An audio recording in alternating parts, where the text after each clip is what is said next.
There we go.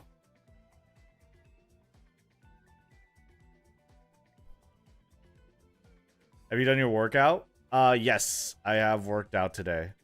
I got a lot done. I should have done a little more for Arc Nights, I ain't gonna lie, but that's the next stream. See you guys there on YouTube. I haven't decided on the meta and tier list. The link is in the Discord, by the way. Alright, let's take a look. Let's see.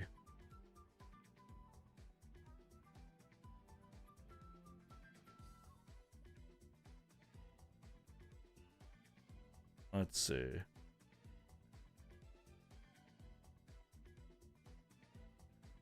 And I need another window for the game Torah.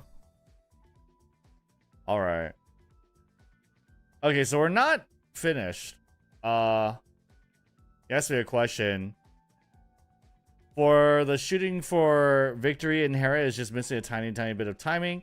Should we recommend it for delay time or just not at all? My vote is not at all, since even if you did delay its activation, it's still not that much of a value. Well, then no. Yeah, it doesn't sound that good. Brand strong, but no unrestrained. Okay, so let's see. Let's take a look. So we got Aquarius. This is the first Tokyo Dirt CM. Tokyo Dirt CM. How many of you guys are preparing for this? Or are you guys skipping because it's dirt?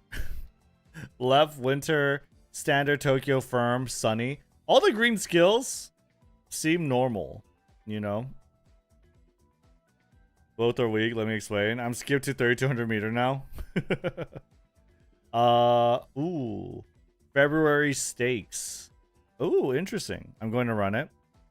Groundwork taking the lead. You get a little bit of a runway early game. Dodging danger. Prudent positioning. It's on a straight. And then the mid race is... We got a little bit of a downhill. Flat. And then uphill, pretty good, big uphill. So you want like Highlander. Highlander sounds amazing. Highlander sounds amazing. Straightaway spurt sounds amazing. The final corner velocity skills sound really good. Not really a fan of shooting for victory. Angling and scheming sounds really good, yeah. No, angling and scheming sounds really good. And pump iron. What about beyond? You want beyond in there too, no? Beyond doesn't work? Oh yeah? Shit. Beyond doesn't work. I have to like look at the conditions. Beyond don't work. Okay. Truthfully, Enfield and ZZZ have made it harder than ever before for me to prepare any Umas in time for CMs for me recently. Really? Why not? Okay, well, I mean, let's take a look.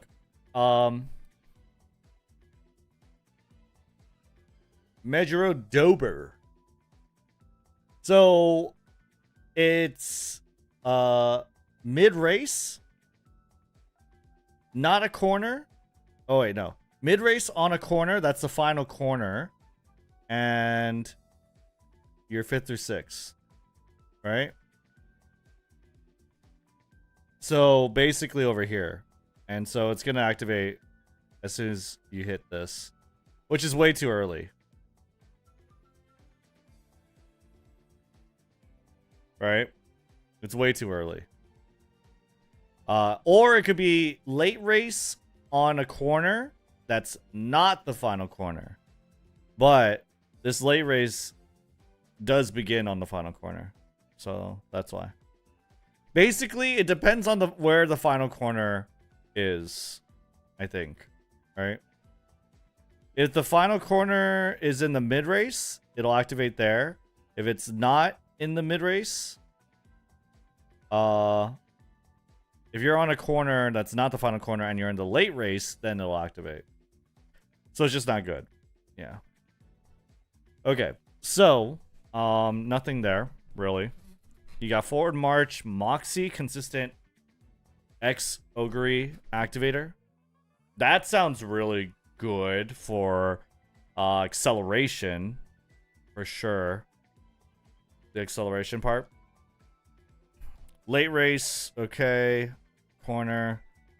I don't know why we're circling all these. Stat thresholds, speed, and stamina. Interesting, speed and stamina. It's 1600 meter. I don't think you want that much stamina. Holy uphill. Dang. That uphill is crazy. 1.5? 1.5 uphill? And it's huge. Wow. That's crazy. Get that power. Yeah, it's like a wall, bro. Holy. Holy. Get those Highlanders. Yeah, you want Highlander. For sure you want Highlander. So you're looking for, I guess, 614 stamina, right? You want around 614, and then as much speed as you want, as you can, right? And so you're probably looking at 17.5. I don't even know. I don't know. But I mean, you don't want to cap out, or you don't want like 920 stamina, for sure. 601, 1200, 400, 600. Yeah. Ideal stat. This is definitely like too much. And do we want more power or do we want wit, right? I think you'd probably put like 900 power, 800 wit, something like that, just to illustrate that the priority. Yeah, I think we'll probably want to put it like that, right? Similar to over here, just make it like, I don't know, 800, 700 or something like that. But we need to win at this point. I mean, wit's still good, but yeah. But the uphill is really crazy. And definitely, like, not only are you going to need that acceleration there, you also need to clear that uphill. Right? Yeah, wit is always good. What else do we got? So we got the tier list. It's not done yet. We got some skill sheets. So, like, are we thinking... What are we thinking for... Yeah, I keep forgetting. What are we thinking for stat line? Or, not stat line. What Umas are good for this? Obviously, it has to be like mile and dirt, or one of the two at least, right? If it's hard to make dirt, it's really, really hard, right? It's extremely hard. But then again, chronogenesis exists. Look at Taiki on Umulator.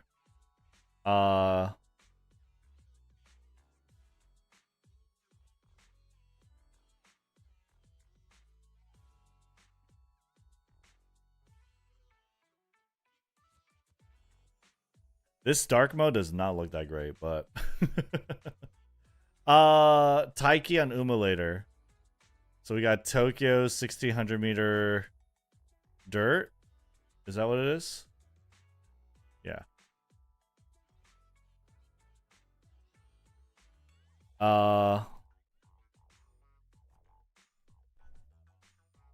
And then what are we looking at? Pace Chaser.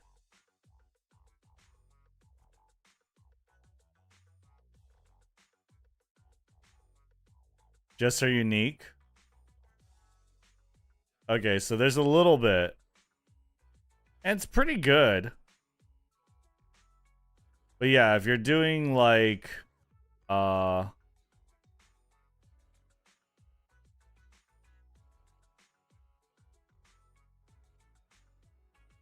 I don't know. Regular Uma with shooting.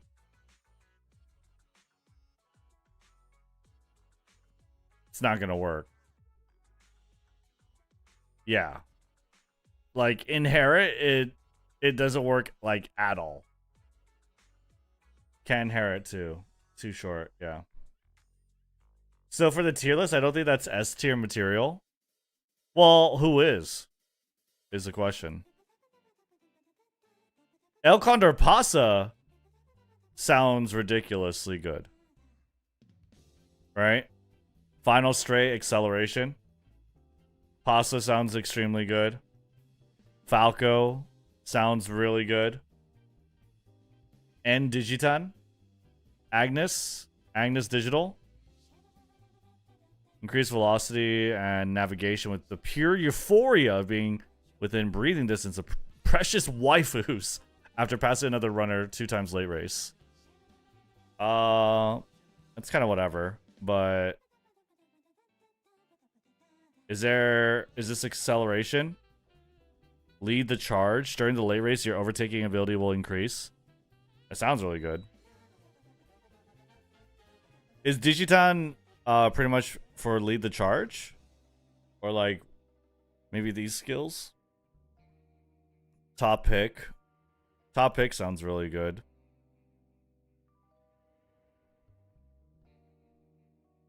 And Digitan also gets straightaway spurt. Oh yeah, that's true. Digitan is built for this track. Yeah, you can make her end closer pretty easily. I think Y version is better for performance per piece. For lead the charge. Forward march. Oh yeah. Yeah, that's pretty good. You can also get it from this Inari 1 power card. I wonder if this is good. Probably not.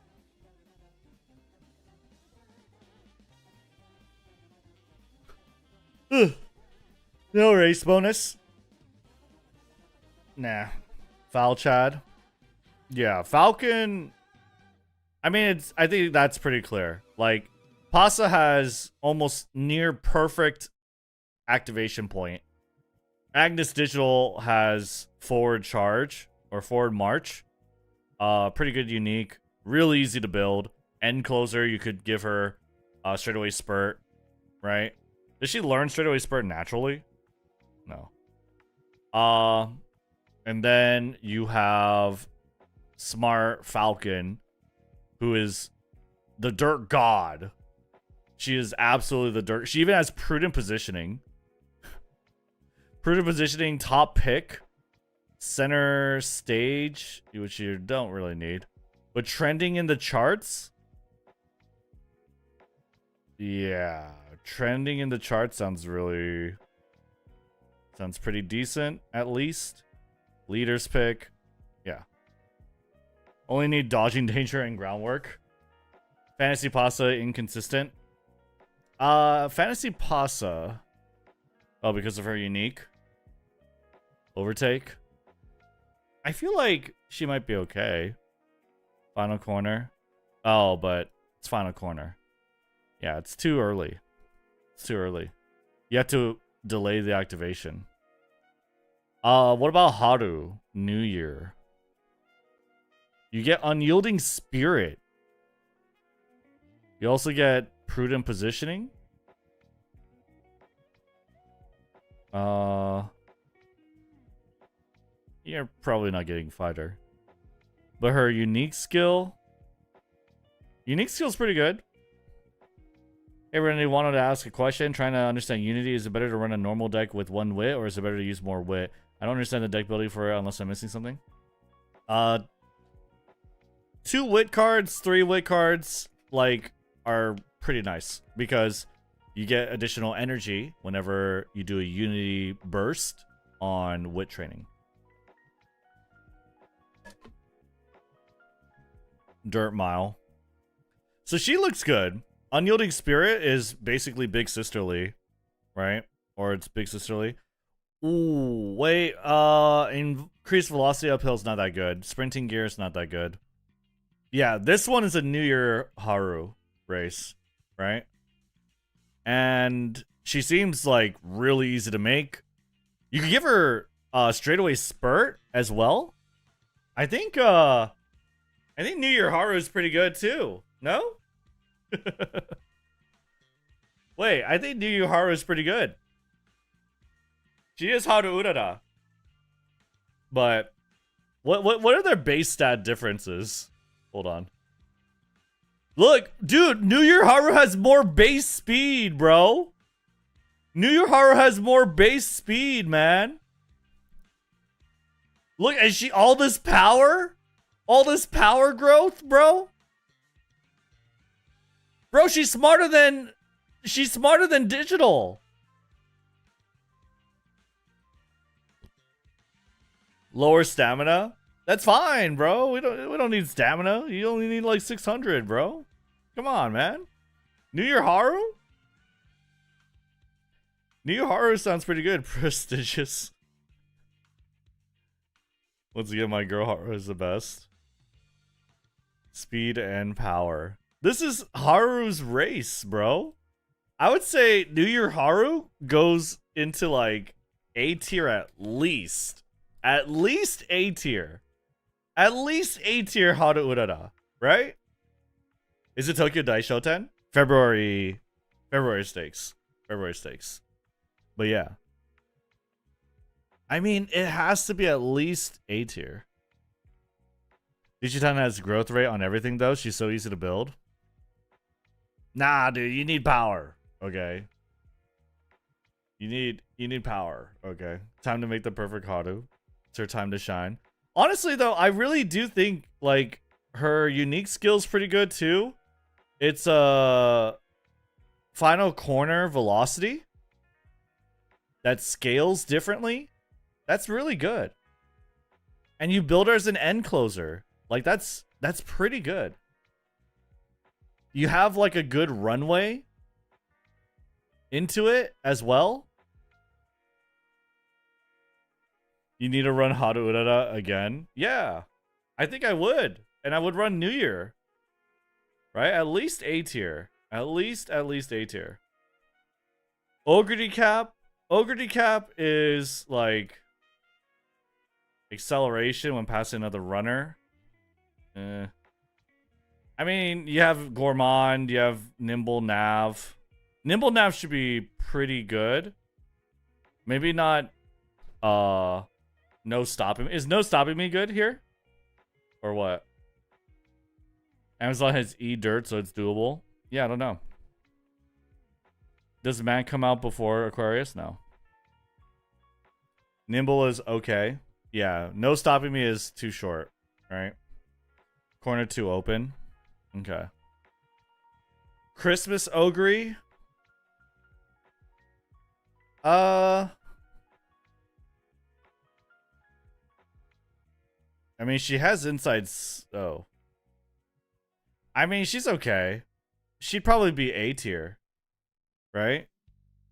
She's everyman Zuma, or like, you know, you can build her. I don't think she's S tier on the likes of Digital, Falcon, Pasa. B tier, very inconsistent. Yeah, it's A or lower. It's A or lower. Right? Okay, and so if you're going from D... What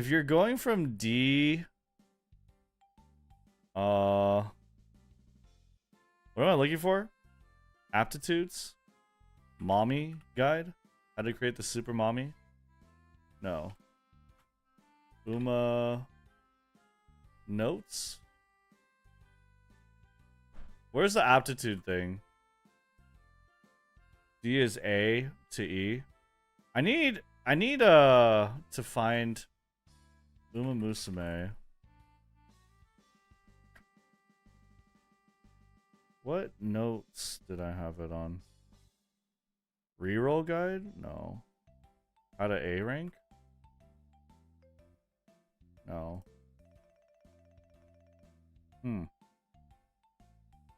Oh, how to create the super mommy? Oh, okay. Here we go. I'm gonna rename this file so that I could always refer to it. This is aptitude. Sparks. That PNG. I don't know. Oh, it's a .jpeg. Okay. So like, if I did like aptitude sparks, oopsies. There you go. Yeah, this one. So from D, you could go to A with 9. From E, you need 10, which is a little more cumbersome, right? 7 sparks, sorry, 7 sparks. 7 sparks is really good. 10 is like, you're in the territory of like, you need 4 pink slots. 3 pink slots is fine. But 4 is asking for a lot. 4 is asking for like part of your parent, part of one of the other parents to have it. You know what I mean? So, yeah. I don't know. E sounds hard. It's doable. It's just very difficult, right? It's doable, but it's very difficult. And like, who is worth it? But yeah, let's talk about the D dirt rankings. So you got Marzensky, her unique skills ass. Right? You have changing gears, step on the gas. I mean, that's bad. Changing gears is good. He hates Ishiyama.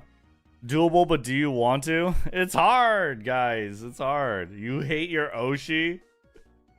Ishiyama's can be ran. I've seen some solid ones. I mean, straightaway spurt's really good. So, I don't know. We just need a lot of dirt. Summer Maru. Summer Maru is a front runner. 777's Restless. Speed Eater. Mile Maven? Wait, is Mile Maven really good? Mile Maven sounds really good, no? Mind you, Hishi hasn't lost a single CM. True. Yo, Nightclouds, even the Prime for 5 months. You need to do 777. Mile Maven good. Productive Plan good. Which is Mile Maven. Right? Yeah. And Speed Eater is really good. Right? I'd say. Uzuma is Summer Maru.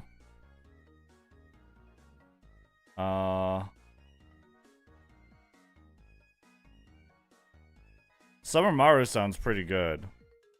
And then you have to just activate one heal. And so you could choose to activate it for a mile. You do it on the 777s. Or you could do it on Moxie. Well, you don't want to do it on Moxie. That's a uphill, right? Is there a final corner recovery or 777? Yeah. I mean, just get a corner recovery. And she has it. Right? So she's really easy to build.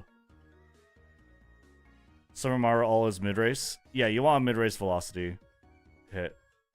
She's really easy to build for a frontrunner. She's like A tier at least. Smart Fowl get an S tier.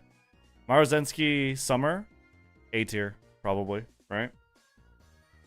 Summer Maru good but hates Ishii Amazon.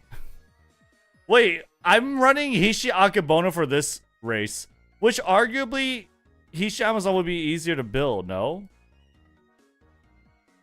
Yeah.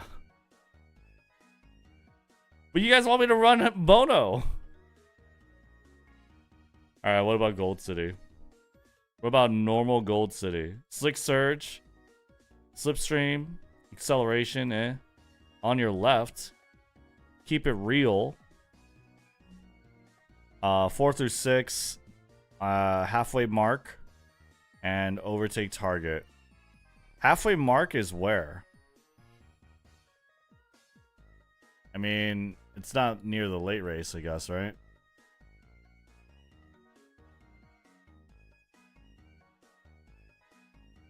If you do VF later. Festival Gold City is pretty good. What about New Year Opera? I feel like anyone that has less than D rating dirt is just incredibly hard to make. F rating is like... F rating I will never consider. I'll consider E rating. But like F and lower is just... It's just insane. That's insane, right? Like, I'm not crazy. F and lower is insane for dirt. Unless, I guess, they're mile runners. But then, even then, it's, like, not that great. F need inspo? Yeah.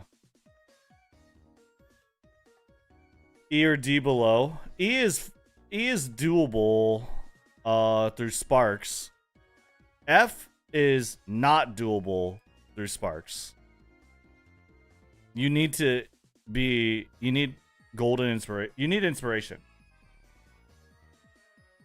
F is like... The difference between F and E is monumental.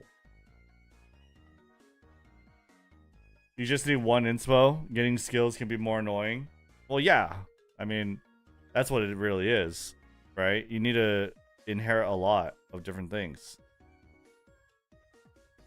Right?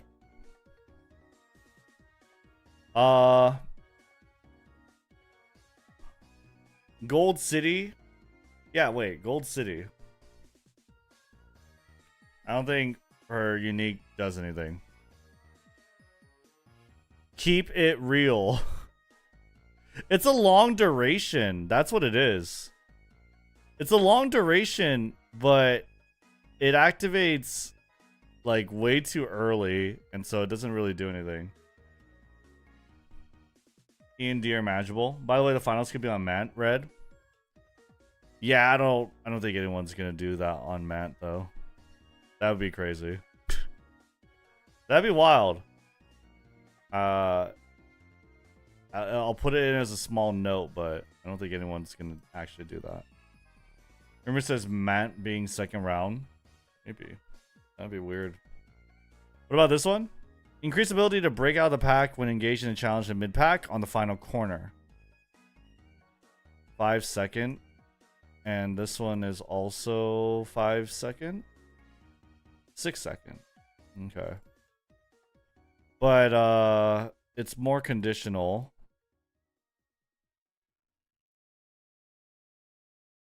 Three to 6 block side continue time. Sounds pretty good. Sounds decent, at least. That's a lot of Excel early on. And could it be delayed?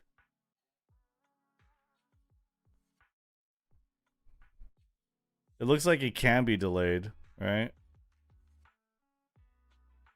Not like controllably, but that's the idea. You want it to delay as much as you can.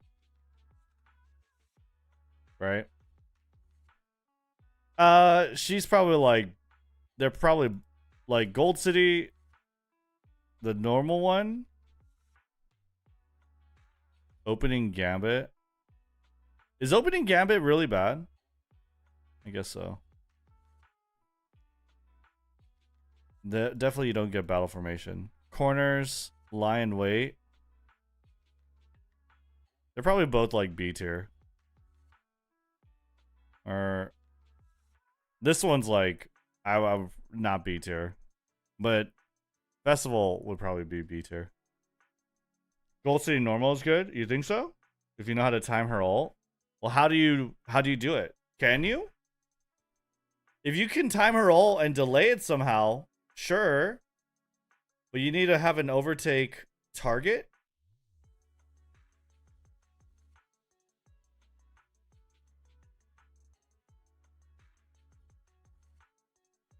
Bald City.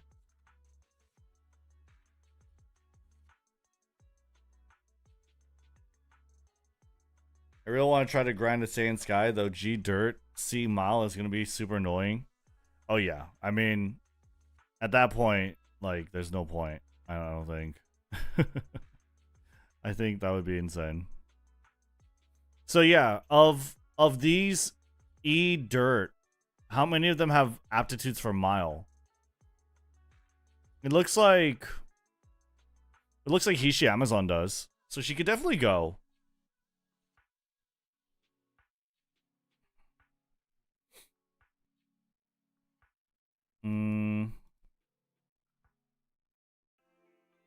You could do Hishi Amazon, right?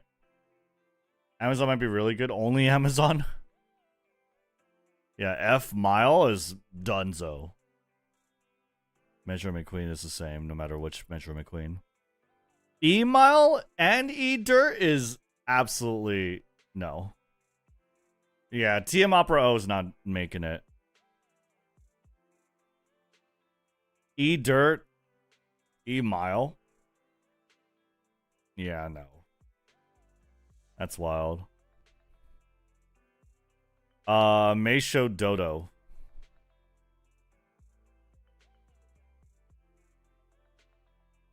Yeah, it's just Hishi Amazon. And then you have F dirts. For F dirt, they have to have mile A. Pretty much. Right? For F dirt, they have to have like mile A. And like Fuji Kiseki could be crazy.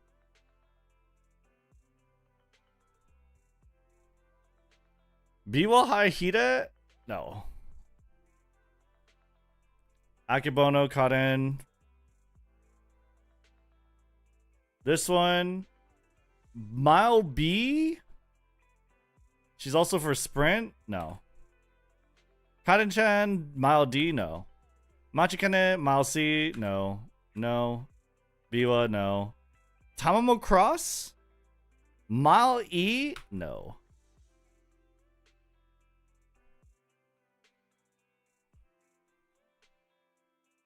Okay. So basically, of the F and E dirt Umas, Hishi Amazon and Fuji Kiseki are the only feasible ones. Is that right? Does that sound about right? Of the F and E dirt Umas, it's only Fuji Kiseki and Hishi Amazon. The two dorm leaders. Air Groove, maybe. Air Groove has Dirt G. Having Dirt G means you need to hit 2 inspiration, not just 1, but 2 inspiration. And you have B mile? I don't know. Good luck. Good luck. I meant for mile. Just get lucky. Yeah. Good luck, dude. Good luck. Yeah, okay. That narrows it down by quite a bit, right? That narrows it down by quite a bit. So if we take a look at the Umas that we have, right? It's It's El Condor Pasa, Haru Urara. Those are the free to plays. Pretty much. That's it. Right? That's kind of it? From the 2 stars? It's just these? Are we really thinking Maya no Top Gun? Check upcoming Umas too. Oh yeah, Valentine Bourbon will be out. Okay, well it's not Valentine Bourbon. I'm sorry, but it's not Valentine Bourbon. It's not Valentine Bourbon, chat.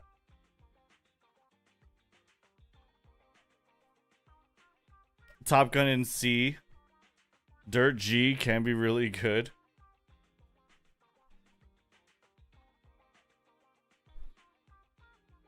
Nice nature, keen eye debuff. Get to Dirt D or C. Dirt G, pain in the ass. Arden. Arden has dirt. Arden has F dirt, B mile. So with F dirt, you need to have 10 red, 4 slots, essentially, right? 4 slots, and you also have to have one of the slots be mile, which is fine, I guess. G dirt is cooked, don't even bother. It is pretty bad. But people try with Bakshin or like Haru Urara, I guess. Patience to corners, race planner, come what may.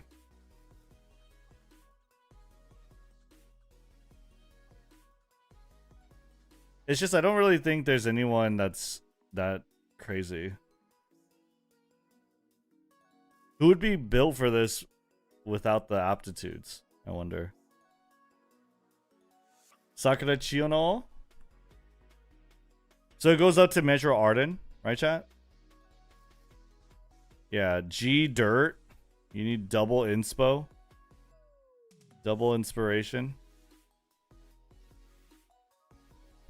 Built for this without aptitude to Saiyan? Right. Yeah, that's true. Saiyan Sky. Good luck. Good luck. You need your 2 slots to be in mile. And then the 4 slots are in dirt. And you need to hit 2 inspiration for dirt. And for it to be better than some of the dirt Umas, you need that a 3rd inspiration for mile. So you need 3 pink inspirations. What if I have 18 dirt gene? It doesn't matter. The most it can go up is 4 letter grades. The most it can go up is 4 letter grades before the career starts.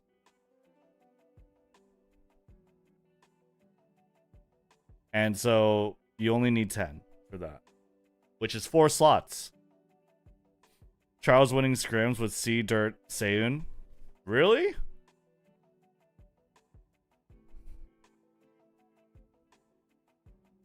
Basically, you need 2 of your own parents with max stars in dirt and mile, so you cannot rely on borrows and or get stupid lucky.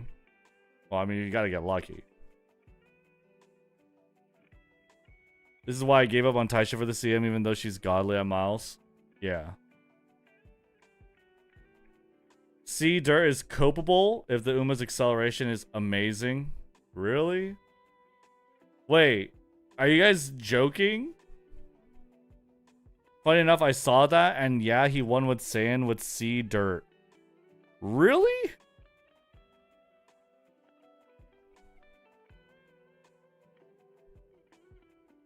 It's just Saiyan with their perfect 0.4 Excel.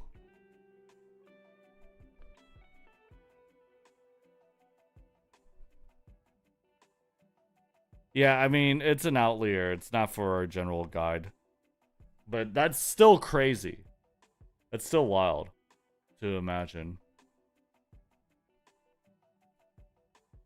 Okay, so from free to play, it's those.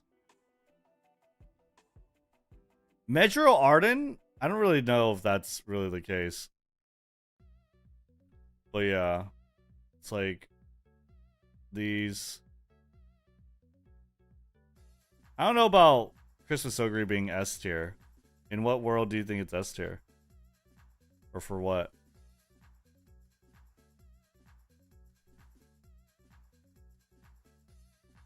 Front runner Christmas Ogre is S tier, you think?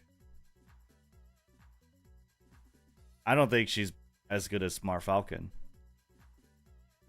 Moxie Activator. Then you can put her in A tier, I think. But putting her in S tier means she's about on par with Smart Falcon. And is that true?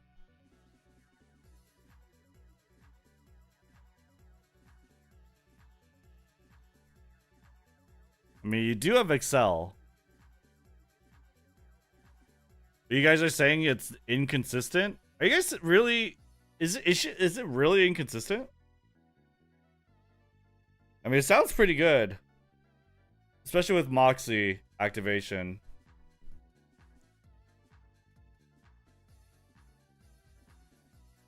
I'm biased for Christmas Ogre. She won me all my CM. X Ogre is an okay front, not S. Bro, B, dirt, F, front? If your front's really consistent.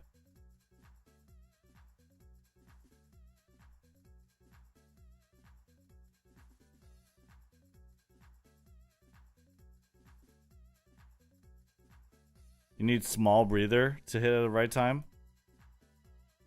I don't think so.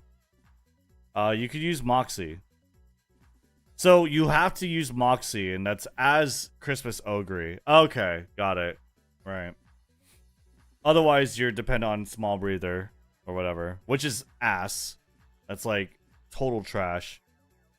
But Moxie frontrunner Ogre cap. You would need 1 slot for dirt, 4 slots for front,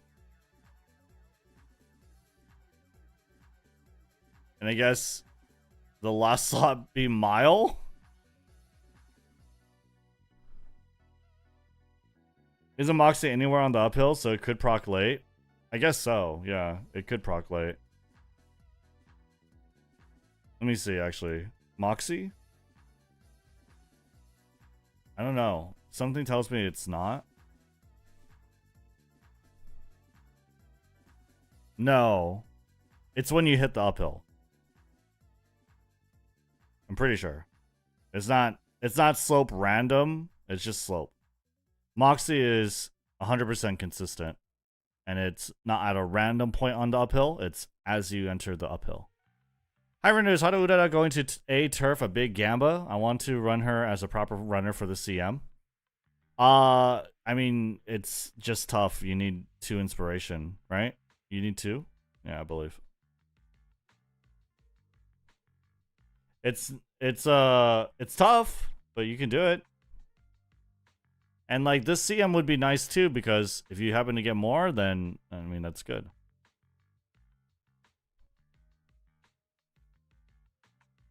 What's the point of running front Christmas Ogre? It sounds so dumb when there's El Condor pasta for free. Yeah, I don't know. It's well, I mean, well, yeah, no, that's true. Pasta needs to be 1 or 2. Christmas Ogre front can be wherever. Yeah, but if you're not in the front, if you're not first or second as a front runner in late race, you're probably not winning. I guess it doesn't, I don't know. Same like Pasa. I guess, but you could get the sparks a lot easier. And Pasa, not really, because Pasa could be pace. Right? Pasa could be pace.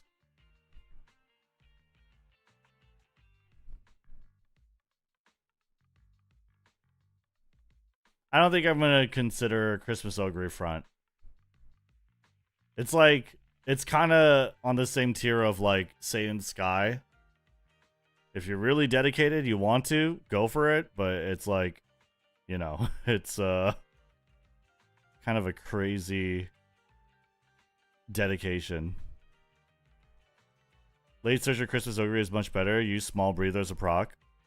I mean, it's a random point though. It's not, it's still pretty random.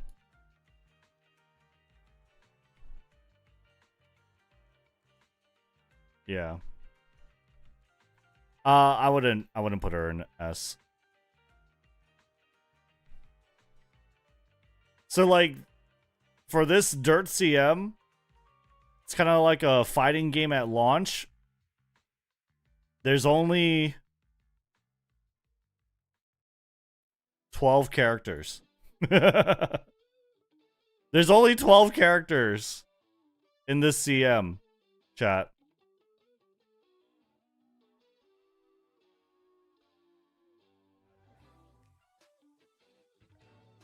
These are the 12 Umas. And like one of them is well, I guess Maruzensky. But like she sucks.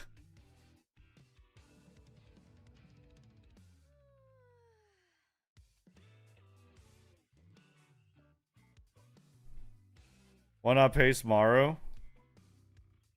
OG Ogre? Yeah, OG Ogre. I guess this one too.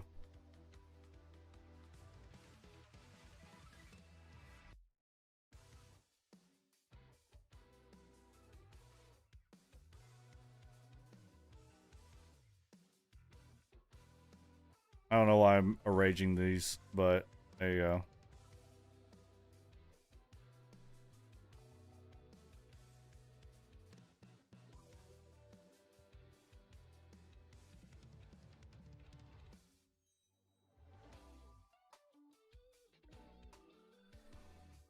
F dirt is doable with a mile. Yeah, it's doable. And also, like, there's, I would argue that like there's a compelling case to make Fuji, just because she has so many good mile skills. She has unyielding spirit, she has shifting gears, she has big sisterly, mile corners. Like this one, I'd say it's pretty compelling, right?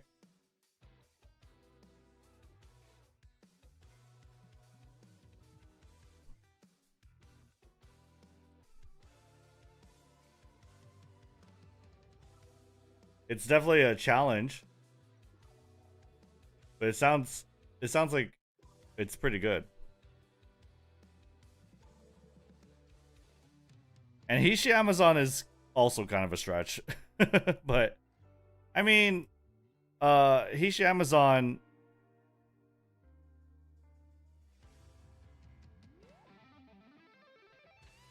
she's an end closer. She's an end closer with corners. You have no choice. Am I really?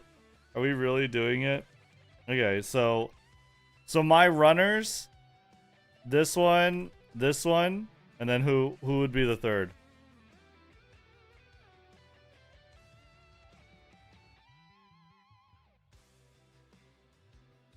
Fantasy Pasta could technically be there. So 15. I guess so, yeah.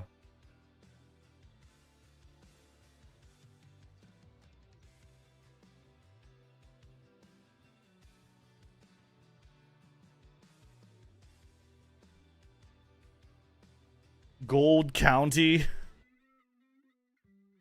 Fuji for the Haru babysitters. Fantasy Pasta. I do have Fantasy Pasta. Fantasy Pasta feels so bad though. What if we just did regular pasta? Hear me out. But with Fantasy Pasta as the outfit.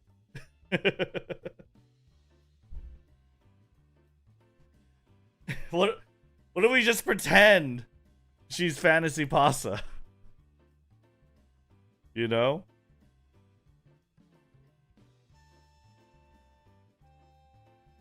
Honestly, it's kind of crazy that I'm running Haru so many times, though. Should we run Haru? It sounds like you guys want Haru. Urara. Fuji would be interesting too, but God, like Hishi Amazon and Fuji at the same time. You have to run Mambo. We want Mambo. Wait, is Mambo out? This is the best track for Haru. It is. It's pretty good. This is Haru's best chance to win CM. Okay. Compelling. That is very. That's a good case. Yeah, I imagine. Mambo's out for what? The finals or what? Champions meeting Aquarius Cup for the finals? First round? Oh shit, you're right. Wait, what?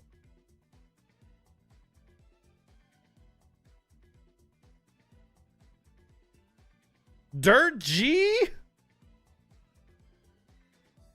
Dirt G?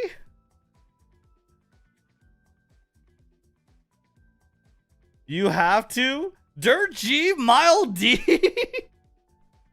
What do you mean I have to? What do you mean grind time? You're telling me on day 1 of the CM, I'm gonna slot in Machikane Tanhoiza and make a Dirt G Mile D Uma for Aquarius. See, dirt is fine, they say. Yes or fake fan? You play League every day, so grind? It's not even like grinding, bro. You can't. There's no time. There's no time to grind. There's no time to grind, bro. Do it, no balls. It's possible. You have. Go, guys. I'm okay with running mambo in every turf, any mile, medium, long. That is fine. We could do that. But for dirt mile? Excuse me. For dirt mile. She would just be running. I wouldn't even have her like with the right aptitude. She would just be running. Fake Oshi player. RBS can build her for you. No. Show your dedication for Mambo. All this Mambo praising image just to do her dirty like that. Bro, we could do like long.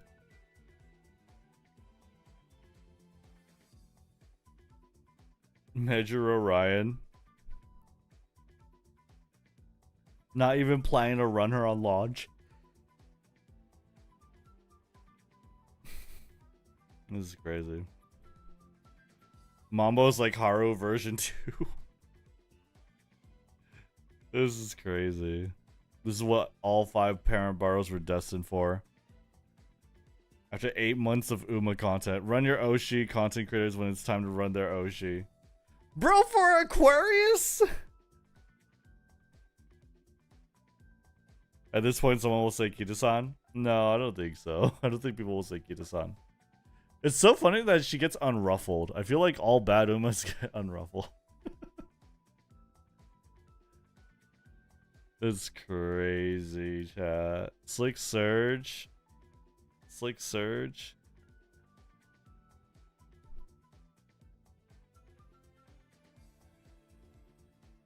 Satsuki show. Wait, she wants to do Triple Crown? Wait, that's cool. Wait, hell yeah. But she wants to run long.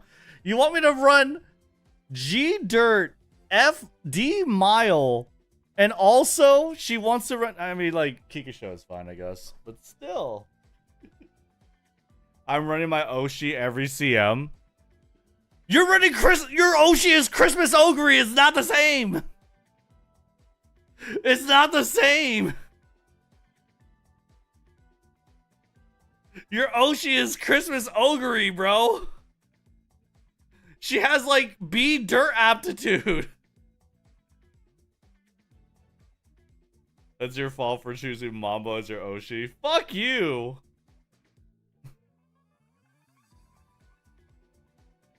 Guys, we will run Machikane on anything that's not dirt, okay? But for dirt,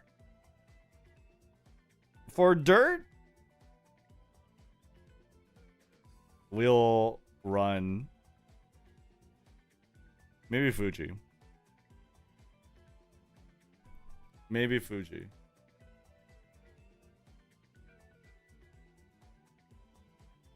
We could run Fuji. Coward, shut up. You guys are fucking insane. You guys are insane. At least try to run Mambo. We could try. Oh yeah, we could try. I'm down to try to run Mambo. When I run Cotton on Arima, I'm gonna run Cotton on Dirt Mile. 100 subs to run Mambo for CM. No. I know someone whose Oshi is whoever the meta. He changes Oshi per CM. This is not meta.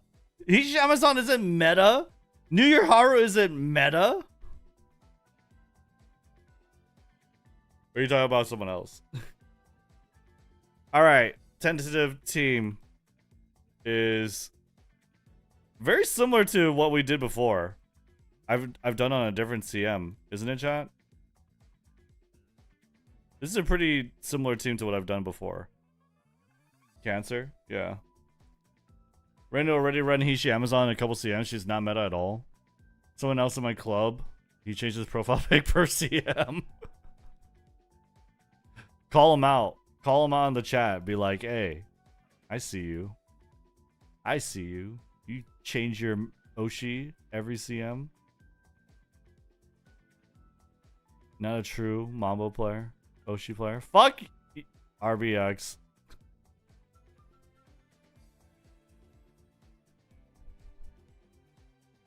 Kinda without King Halo. Rednu, you be pulling for Valentine Clinker? Nah, I'm not like a super front runner meta runner.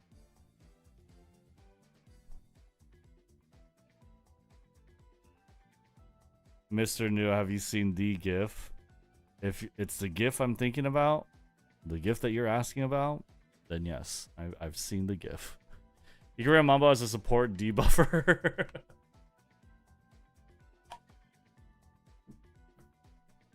The beauty of Bourbon is that she is the jobber front. Bourbon?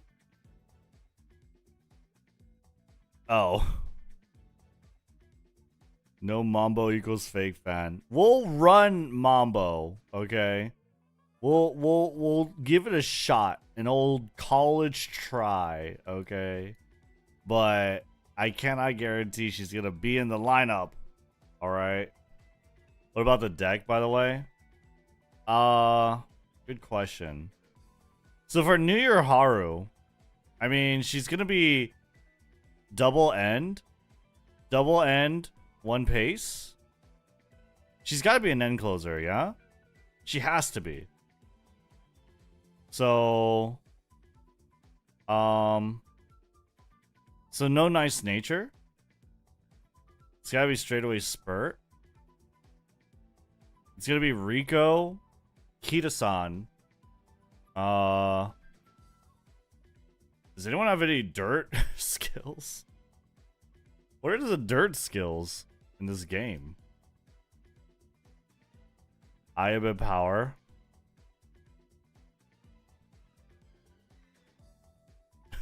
Top pick. Smart Falcon?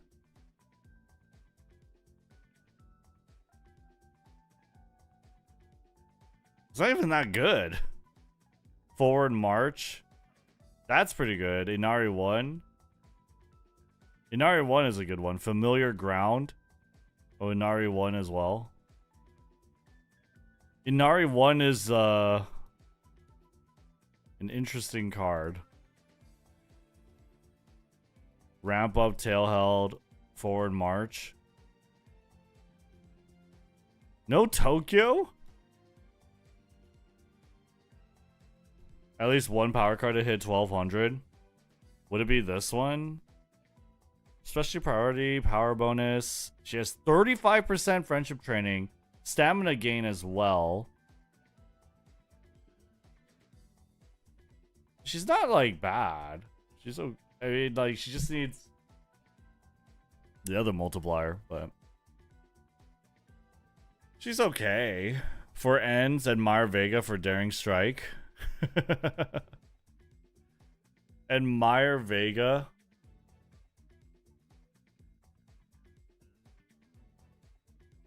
Oh, for power. I told Axel to cleat this. I didn't roll a single one of her. I didn't roll a single one of this.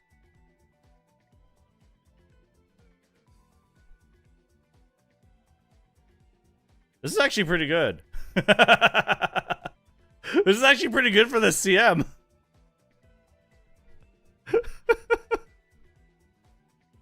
End closer straightaways? Wait, you're actually running this. You're actually borrowing max limit break of this.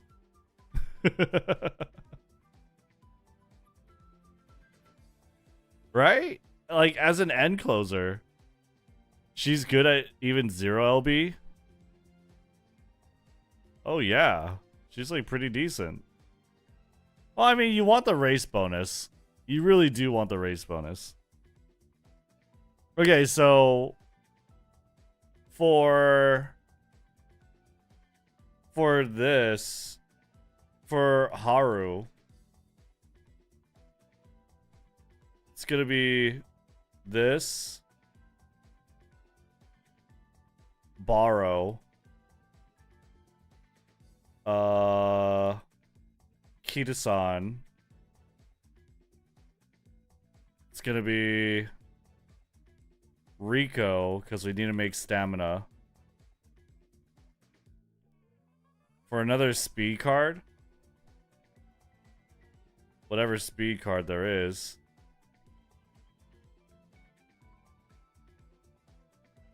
Right?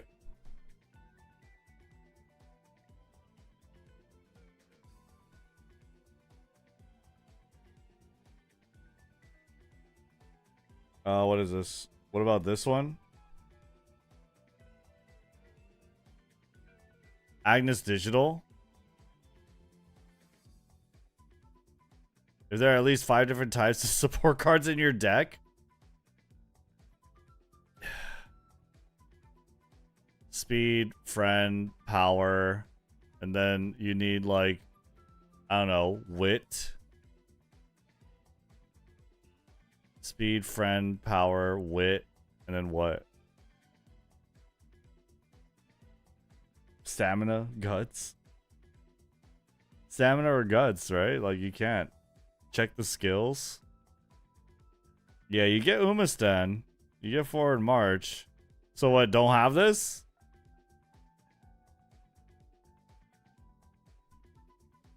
Honestly, she does have, like, Umastan, forward march. Left-handed, lead the charge is the gold one, but you don't want that. You get Umastan, though. It's interesting. Oopsies.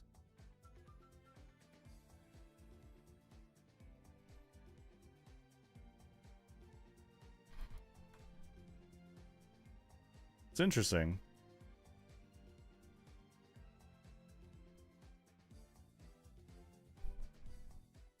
How to Urara Guts for the extra training effectiveness.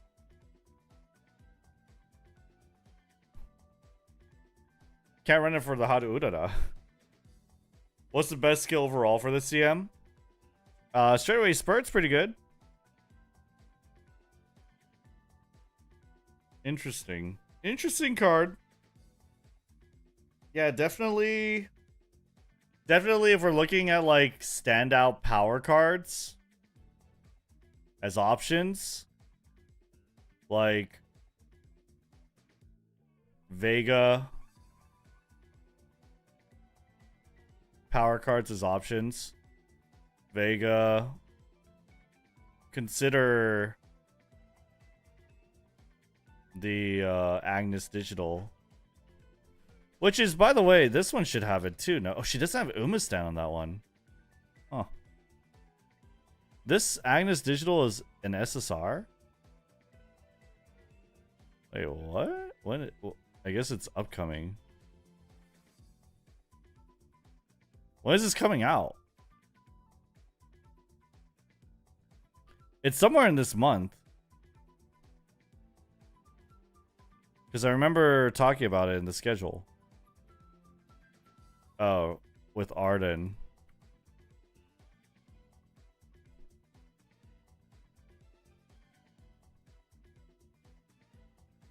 Yeah.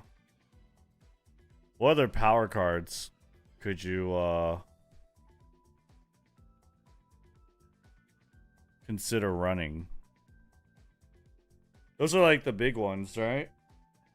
Oh yeah, Inari 1. And I guess Mar Falcon.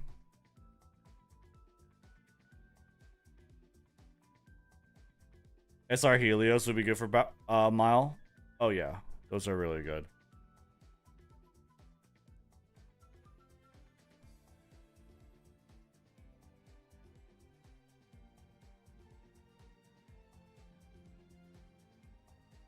That's always really good. Ishi Amazon if you're building an end closer. Right?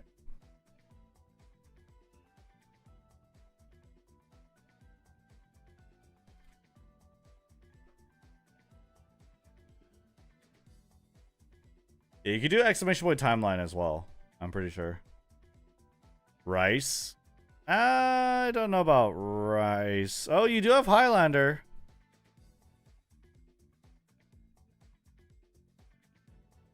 That's pretty good.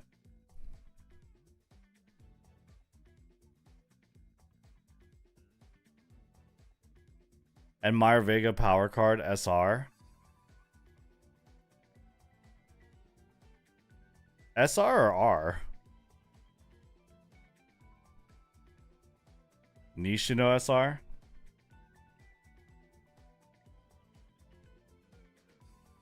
Yeah, it's okay.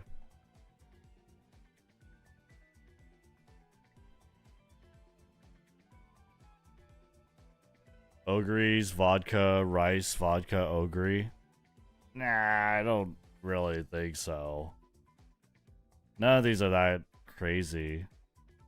Furious Feet, I guess. Isn't bad. Vodka. Vodka is definitely not. But I guess Ogre Cap can, for sure. Right? Pasa. Pasa. Nah. Inari 1 don't have race bonus my way. Yeah, well, it's not really what you're looking for. You're looking for the stats, right? Or like the skills. Forward march, tail held high. Forward march is like kind of universal, the acceleration it gives you. That's like kind of a parent card. Tamamo cross power.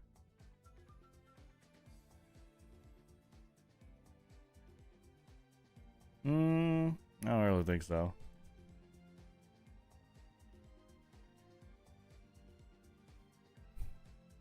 Yes, I've seen the Bakshin. I've seen it. I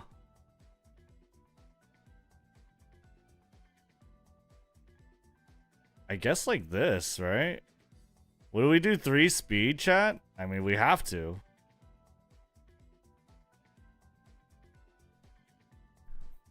We have to do 3 speed. Or we could do...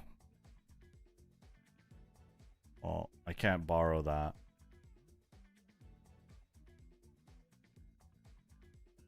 Two power card. 1 of this. 2 speed. I guess you could go wit or speed. Nice nature wit. No, she's not a late searcher. We're gonna build her as an end closer. Right?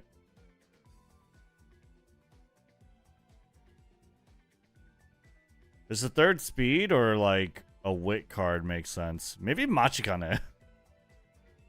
No wit. I want wit, but I mean, just 1 wit. Air Shakur. Shut up. Also, for Haru, she kind of needs 3 speed. I don't know if she needs this much power, though. This is asking for a lot. You know?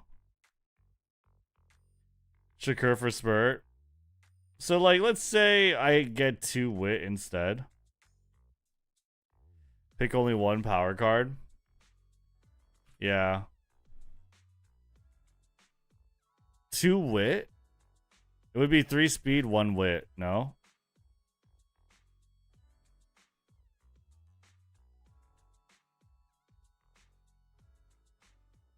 Just any wit. Any speed. Right?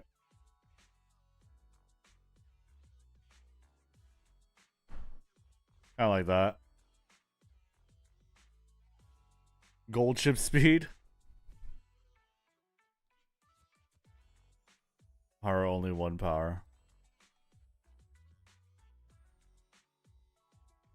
Is Ayaba power that good for end? There's Daring Strike, and Daring Strike is pretty good.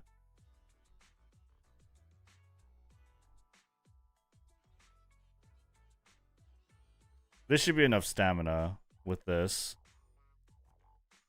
I guess you fit in a wit. It could either be a speed or a wit card.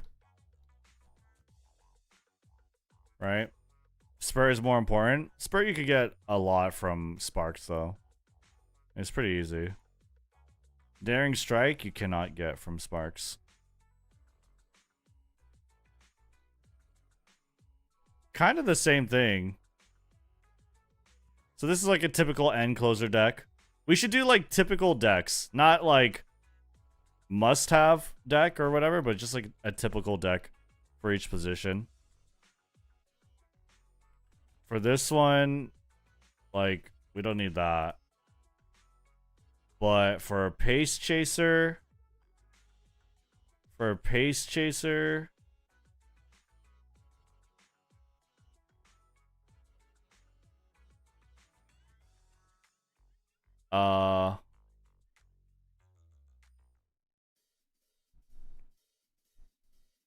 Forward March in RE1.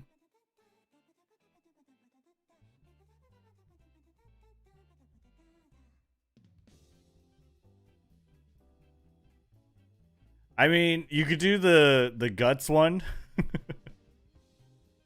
Just Digiton. We could do Digiton, but this one's like an interesting sort of skill. You could try it. That sounds interesting, right? Inari 1. Inari 1's like, maybe I don't suggest Inari 1.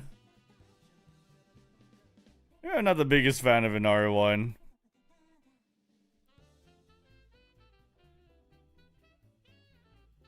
Highlander deck sucks now. Oh yeah, we could do Rice Shower. Teld High, Forward March.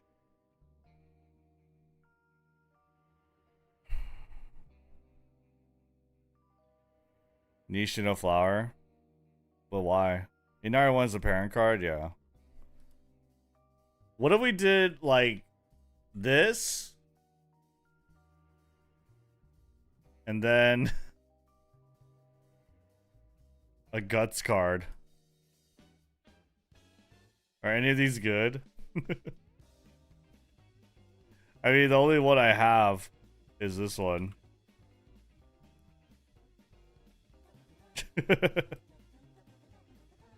Question, does she have the speed boost for it? I don't think so, though.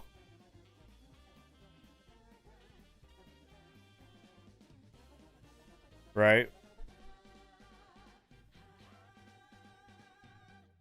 She doesn't. Bijin is okay. Playtime over a Winter Runner. Oh yeah, Bijin is okay. You're right. Yeah. Winter Runner. Playtime's over. It's not too bad. 30 training effectiveness. 40 initial friendship. You're right. She's not like that bad. If I do digital.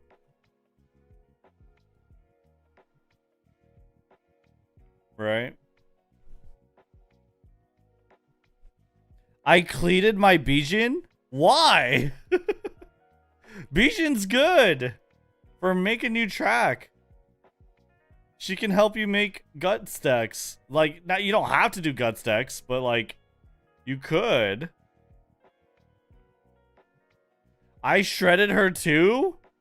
Bro, Bijin? And not like this Meisho Dodo card?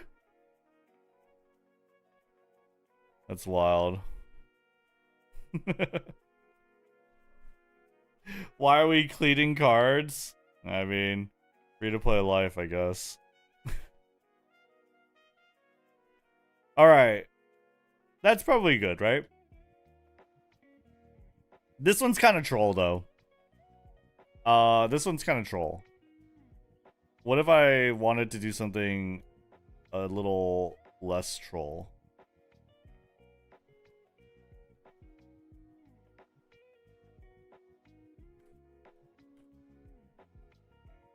It would be which power card?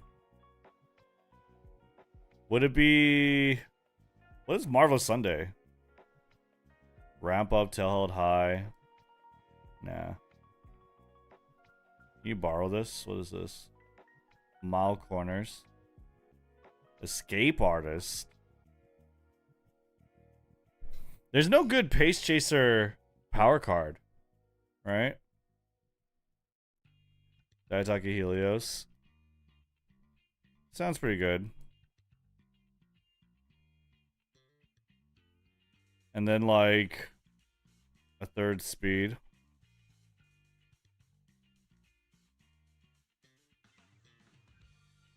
Which Shinko Windy, doesn't she?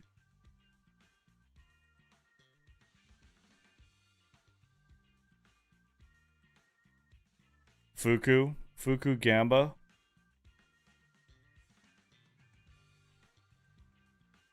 I feel like this is pretty good, right? If you use Daitaka SR, you could borrow Biko, so 2 speed, 1 power, 2 wit, Rico. You could do that. Borrow Biko. And then like some other wit card here.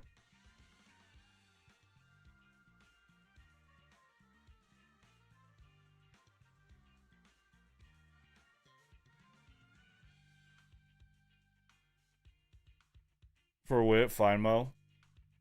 Yeah, I don't have fine mo, but yeah, something like that, alright.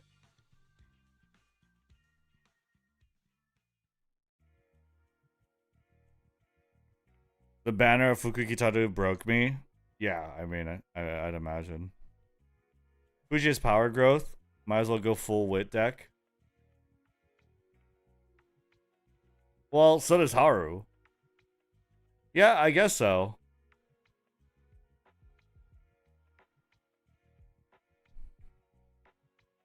That's like 55 race bonus.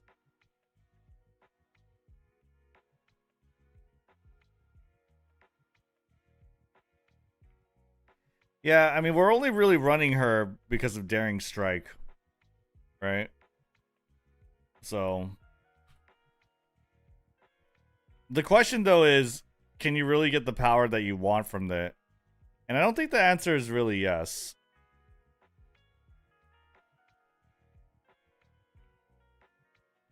Right? It's either this or power.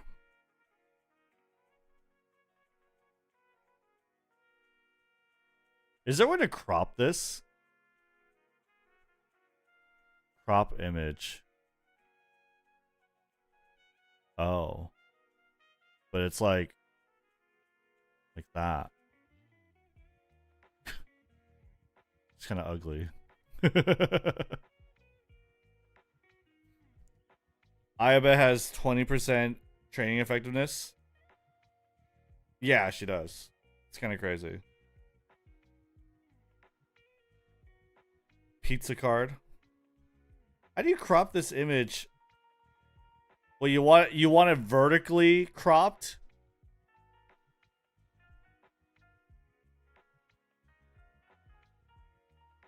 Okay. Sure.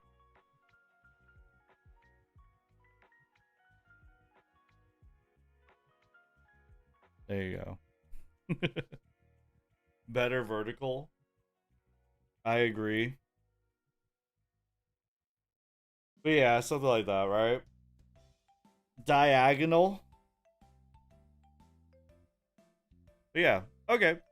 I mean, these are like pretty typical decks, right? Biwa Haihide. What do you mean Biwa Haihide? Oh, the power card? Uh, it's kind of tough, Biwa, because I forget. She has really bad events, doesn't she? She has bad events.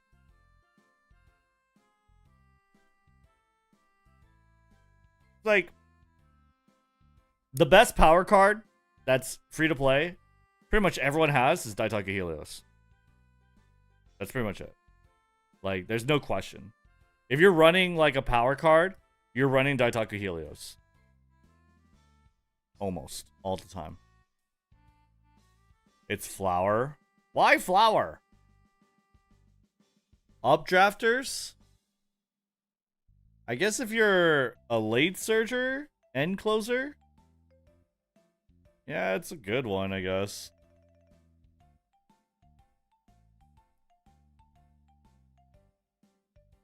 And charming.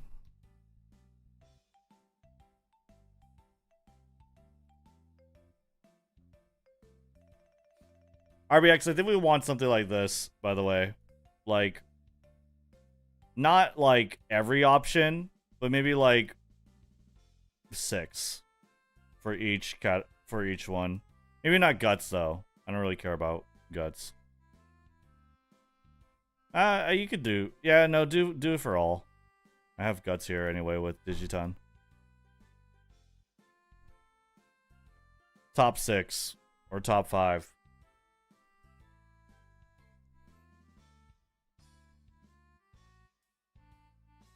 Use energy or energy down all the time and it sucks. But yeah.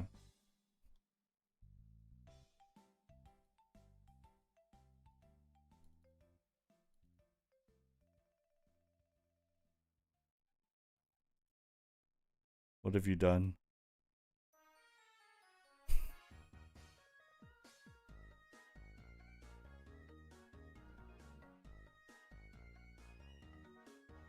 What have you done?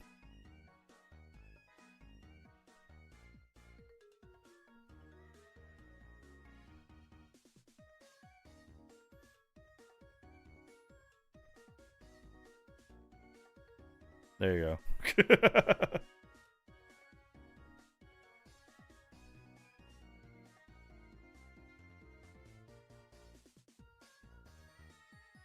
Mambo Kiseki. Machi Kiseki. New Uma? Yeah. New Uma. That's the thumbnail. This is not a thumbnail. This is not the thumbnail. No, it is not the thumbnail. It is not the thumbnail. God, no. It is not.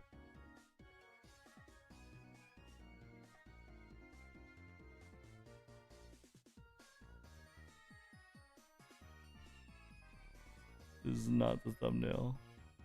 Hold on. There you go. Is this perfect? Fuji Tanhoiza is a thumbnail. No. This is an ultra deal for thumbnail. No. Excuse me, what are you doing to my girl? Not a thumbnail. I can post on Twitter. What have I done?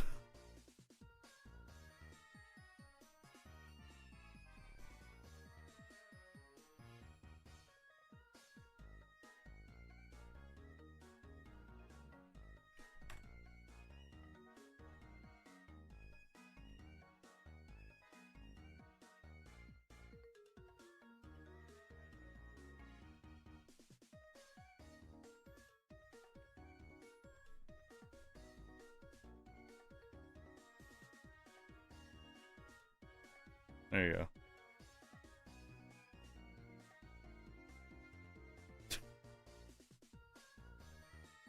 When you said, what have you done? My heart sank. I thought I fucked up somewhere.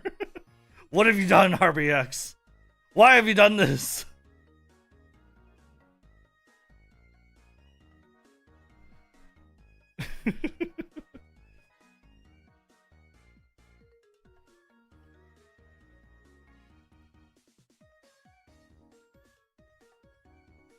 Anyway. I think that's pretty good, right? So yeah, let's have this for like each stat. And then let's have an example deck for a racer of each strat that you want to run, basically. Just one racer for each one. Yeah. Ideally, the most popular one. So like, okay, how do you say it? It's like the hallmark or the sort of how would you say it? Meta, the framework, the framework UMA, right?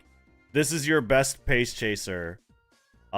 This is your best front runner, right? Who's a free to play?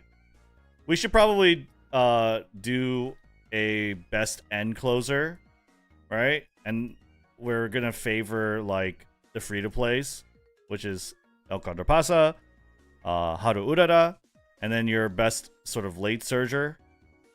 Your best late surger out of all this. What's your best late surger, chat? Maybe Ogre. Also Haru. Yeah, we should just do Haru again, right? Digital plus Ogre.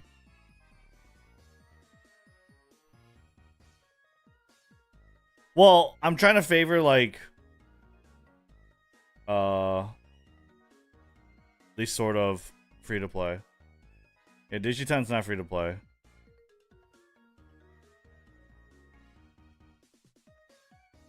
Ogre is not free, but most people should have her at this point. I don't know about that. Chat, how many of you guys don't have Ogre? Type 1 in chat if you don't have Ogre cap. I'm curious, actually. If you do not have Ogre cap, type 1. If you do have Ogre cap, type 2.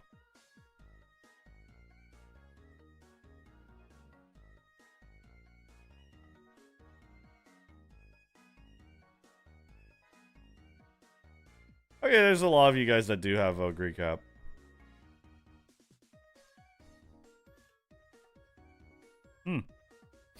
But there are, I still think, like a decent amount that don't have it. Okay, let's do digital for the end closer. We'll do like this one as late surger, right?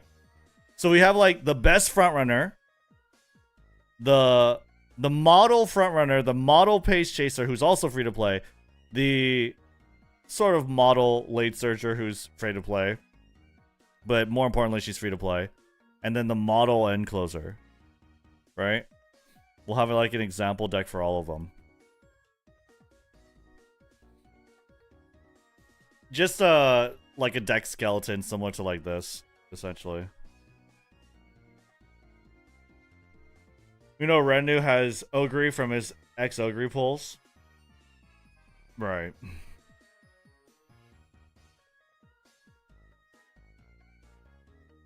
And then we'll have like cards for each. Or suggestions for each stat. For each of these stat cards, essentially. Top 5 suggestion. Don't go crazy, you know?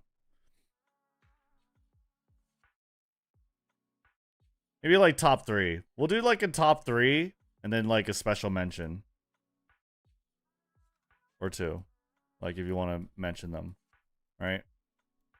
And then we'll favor like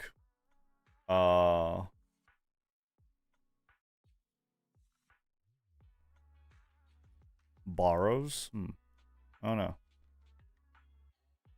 Maybe like 3 SRs and then 3 SSRs? SRs because they're easy to attain, and SSRs like you're borrowing. Alright? For stats you want to borrow. Like power you might want to borrow. Wit you might want to borrow. Speed you want to borrow. I don't think anyone's borrowing for guts though. So we could safely cut that out. And no one's borrowing for stamina. You know what I mean? No one's borrowing for stamina. In fact, we don't even need suggestions for stamina cards, I don't think. Just don't. We have Rico. Some people may borrow Rico. Sure, yeah, you could put that for like, maybe we don't need it for each stat. Maybe we just like, maybe we just do like top 5 borrows.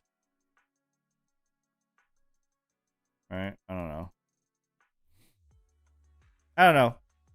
I'll go with whatever decision you sort of like go with. Just let me know what you decide to do.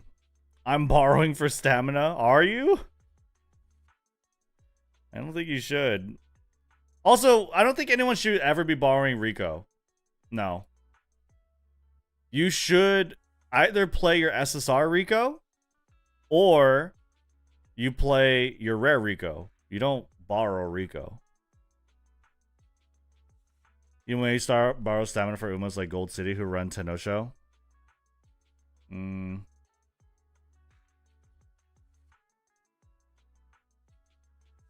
Would Suzuka stand for concentration and left runner for front runner okay, or probably a miss? I mean, like, if you can't make stamina, then do it.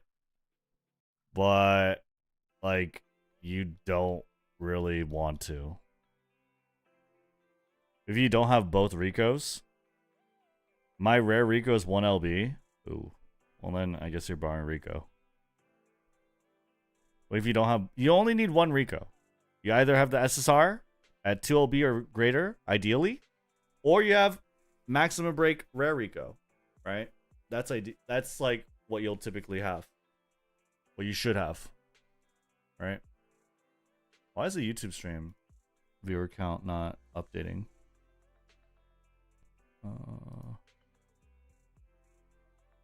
Whatever.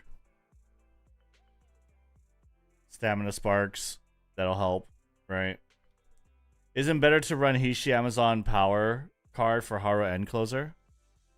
I'm gonna rely on sparks to get Hishi Amazon power. For straightaway spurt. I would rely on sparks. Personally. But definitely, like, it's a suggestion. Yeah. Anyway, I need to take a piss. I'll be right back.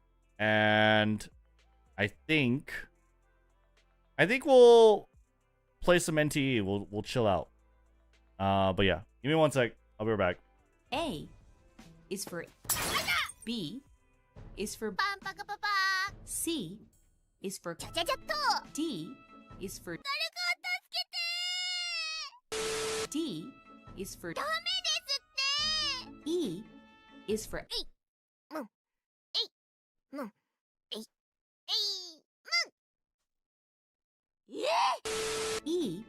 is for F is for G is for G is for H is for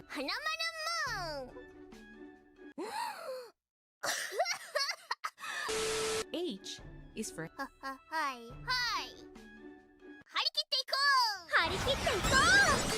H is for I is for J is for K is for L is for M is for もしもし、町田流です。M、何かなそう M is for Mambo, mambo. N is for Never give up だ O is for おもちもち、もちもち。P is for ピンポンパンポンポン。お知らせがありますよ。 Q. Q is R is for Let it go! S is for 世界平和 T is for タンタンタンほほほいトロトロトロロ U is for I wonder if we should do a video, chat. is for ベリーデリシャス I think I might want to do a is for video. X. I think I might want to do a video. There's like a pretty interesting news topic. It's not political. It's gaming. There's a pretty interesting news topic happening right now with 2XKO. Have you guys heard of it? Let me see if I can find the tweets. Let me bookmark that.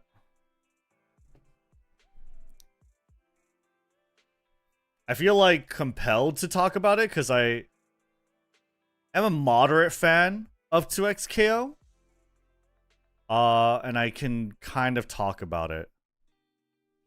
2XKO announcement.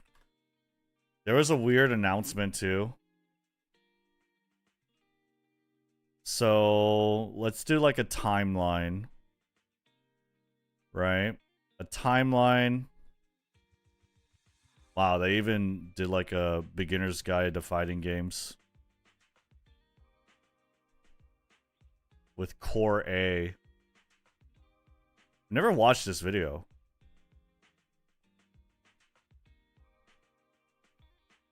Yeah, this game is it's kind of dying. It might just straight up die.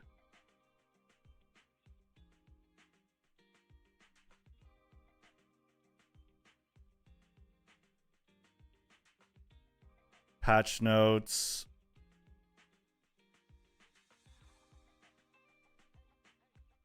Competitive series roadmap. That's important to cover.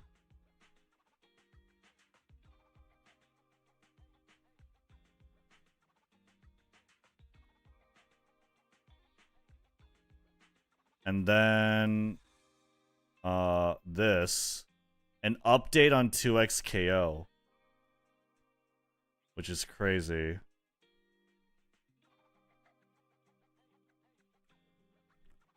This update, by the way, basically what they did was lay off half the staff. And basically they did a lot to try and either get them opportunities within company, so basically move them into different positions that needed hiring within the company, or they just cut them off and gave them 6 months notice pay and severance. Yeah.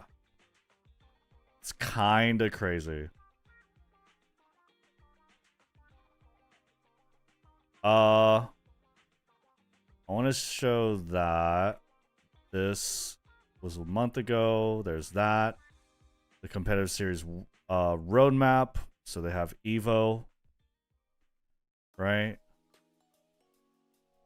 This patch was not the nail in the coffin, but this was the latest patch. Right? Before this, though, there was like a weird tweet by 2XKO or somewhere on the about it saying like we're changing, we're not sure, like how would I say it? It was a weird topic. They were saying something like, "Oh, we might change 2XKO like entirely." Basically. Right? Does anyone have that tweet? Dude, what the fuck? What is this, by the way? What is this thumbnail? That is a wild thumbnail. What is happening in Valorant, bro? Holy shit.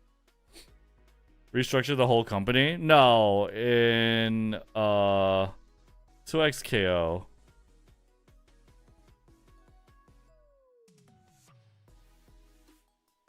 Dude, this black background with a small fist. It's so apt. I need to look for it. 2x KO direction. I don't know. Oh, right here. Core gameplay. This tweet, January 29th. I'm sorry, but this is unbelievable and insane to read. These are the kind of things you fine tune into 2, 3 alpha betas. 2XKO is such a garbage fireman. They just can't decide 9 years later on what kind of game they want to make. It's far too late to change it. Core gameplay. We're constantly amazed by how much sauce you have found in a short time. You all have pushed our champions and systems beyond their limits.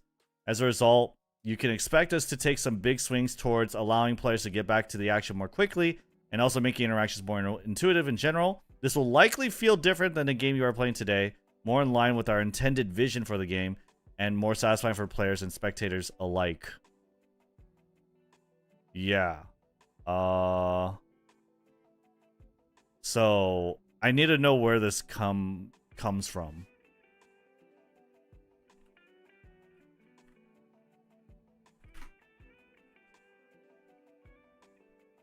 To XKO in 2026. Oh, okay. This. There you go. Right? Rito killing it like Legends of Runeterra. Well, question, is Legends of Runeterra actually, like, they were about to kill it, but I think they stopped, right? Okay. The news, the writing on the wall, what they've tried to do to improve it, what they are still going to do. The last patch. I don't even know if the last patch is worthy of really talking about.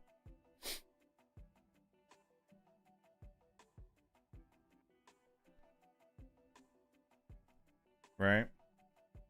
TLDR, we didn't know what we do, but we will figure it out. It's kind of crazy.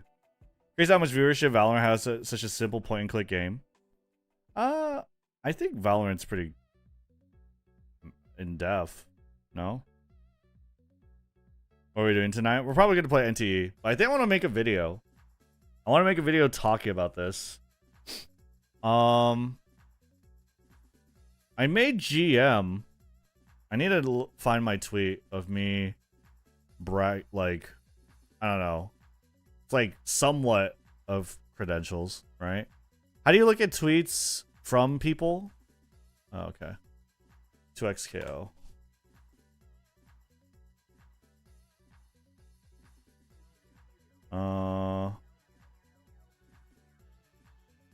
Grandmaster. Challenger.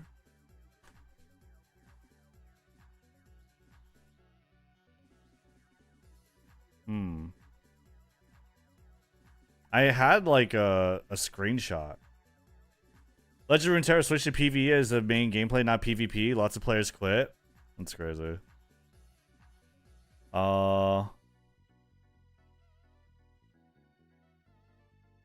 I have to look at old screenshots? Just remind him, should you pull? Oh yeah, we gotta do a should you pull. Yeah. We definitely have to do a should you pull.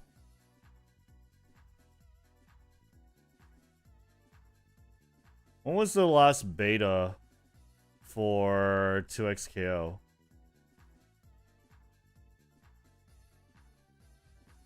Or the last alpha? Back when I had long hair, chat. A lot of umamusume.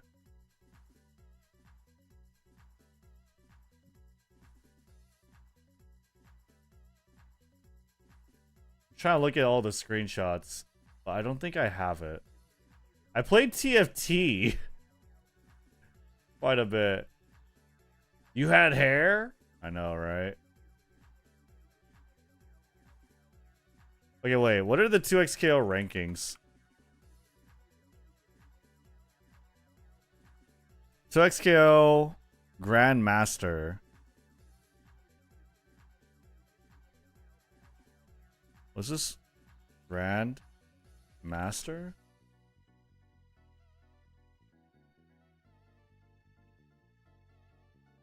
Why did I put grand?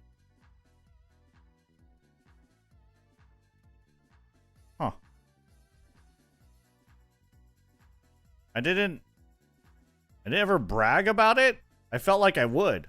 I felt like I would have.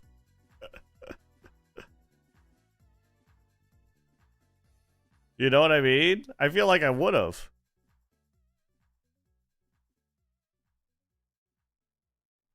So XKO fun. It is fun. It was fun.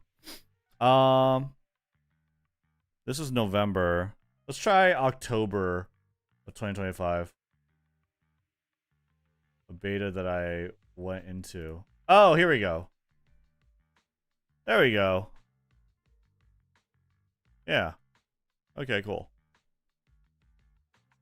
The company's income report is Riot Games publicly traded. The problem, Riot can't create a second game where they make any money because they're free-to-play friendly and nobody's spending in them. That might be the case. The hair that you become a head of a church. Okay, so I have what I need to make a video on this pretty easily, I think. We'll read some of these topics later. Let's do an Uma video though. I do need to do a should you pull. So let's do a should you pull first. So the should you pull Uma.moe. I think 2XKO are not gonna do well as free-to-play games. It's gonna be wild. I don't know. It's a tough pill to swallow. It's a tough concept. Chiono. That's it? And then like Tazuna Tazuna Rico. Okay.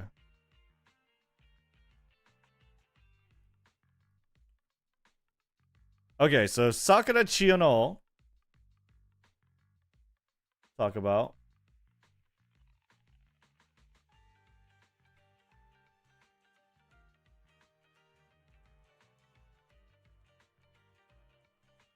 Looks good. Same as this one. Looks good. Okay. Okay. The arm. Shut up. All right. Sakura Chiono. 10, 10, 10. Mile medium. Turf. Pace. Front. A mission to surpass the Sakura. The unique. Increase velocity with blossoming ambition when well positioned and close to the runner ahead with 300 meters or less remaining. So 300 meters. It's like Behold Thy Emperor's Divine Might. 5 seconds. 3.35 though. It's not greatly. It's also a harder condition. Top 4. Remaining 300. And then someone needs to be in front of you. So it's like a triumphant pulse. Realistically, though, it's not like the worst. It's a end game velocity skill, right? Spring runner, prepare to pass, medium corners. She's gonna do well on medium long distance tracks. Medium distance, most likely. 300 meters. I mean, like for these things, like Tokyo, 1600 meter dirt, 300 meters left. Yeah, it's kind of like the last spurt, right? Little before that, which is fine. Perfect. So, like, she'll be good on miles, right? The thumbnail for the video is Bakshin plus Chiono. No.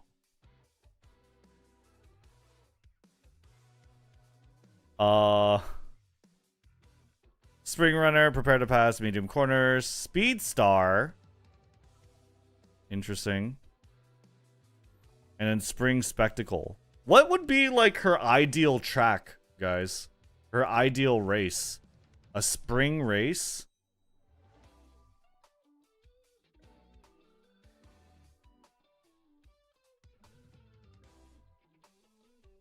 March. So like April. Satsuki show? She won the Satsuki? The Derby? Late May. Spring 2400 meter. She's a Derby winner? Oh, okay. So yeah.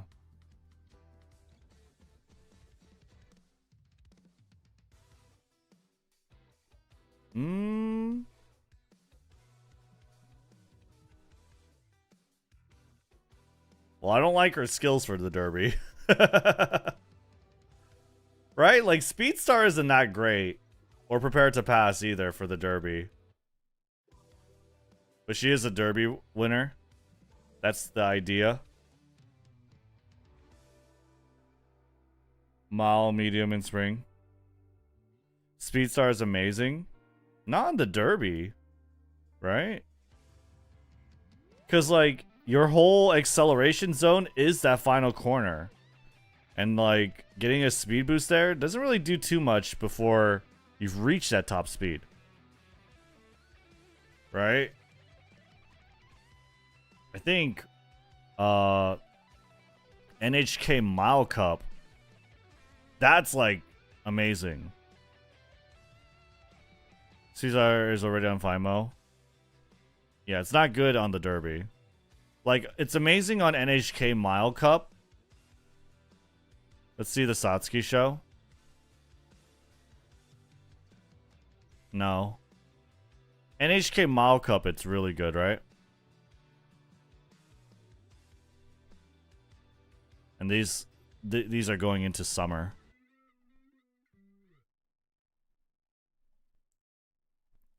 Okay. We'll talk about the NHK Mile Cup. And the Tokyo Yushin. I think these are good ideas. Right? 2400. And then 1600. NHK Mile. Yeah. Tokyo. Spring.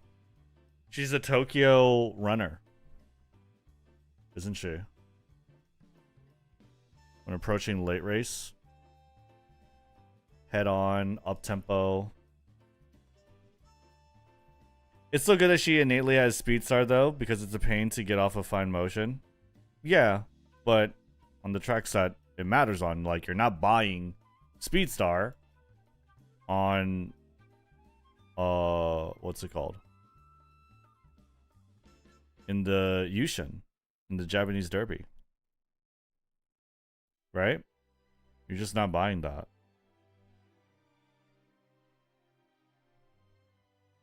FIMO loves to give Prepared to Pass. Right. No, I hear you. Which is this. Okay, cool. We have an idea of what track she's good at. Boom, boom, boom. This is 1600 meter turf. This is 2400 meter turf. Riko Kashimoto. Like, you want 2LB at least, you know, ideally, but you're not gonna pull for this banner because it comes with Tazna, and Tazna is just not gonna be good at making you track it like at all. Right? Check your secret events. After the Tenosho Autumn. Win the Tenosho Autumn Classic. Win the Tenosho, place second or better. Win it. Participate in it. Oh. Objective race changed to Yasuda Kinen. And the Takarazuka Kinen. Interesting. And you get all stats plus 3, so you get like 15 stats if you win the Tenosho. And then after the Japan Cup, Overcoming Fate. Wow. Head on. Objective related, but the event will vary, depends on your result. What does that mean? After the Arima Kinen victory. 1 random stat, 75. Feature act, which is a long distance. Basically is a pretty good skill. Pretty tough to get on anyone for the anime kinen. Or well, pretty much anyone. Right? Dead as fuck banner. It's a choice after Tenno show. Japan Cup is against better Maru. Really? At least a guaranteed way to get head on. How easy is this though? Need to win? Doesn't sound too difficult. But you guys say it's against Maruzensky? Who's like, isn't Maruzensky like her mom? Or not her mom, her dad? Can't get secret events during Matt though. She'll face Maruzensky. Is Maruzensky like goated in this? Is it tough? Is this tough to do? My question. Yes, it's tough. Or yes, it's her dad. Yes, it's tough, or yes, it's her dad. Because I know it's her dad. Mara has good stats. They give you a Super Maru to fight. It's interesting because like the game definitely then knows like the skill is pretty good. Her dad's tough. It's tough. Okay. All right. Okay, I think we have a good like good to do. All right, here we go.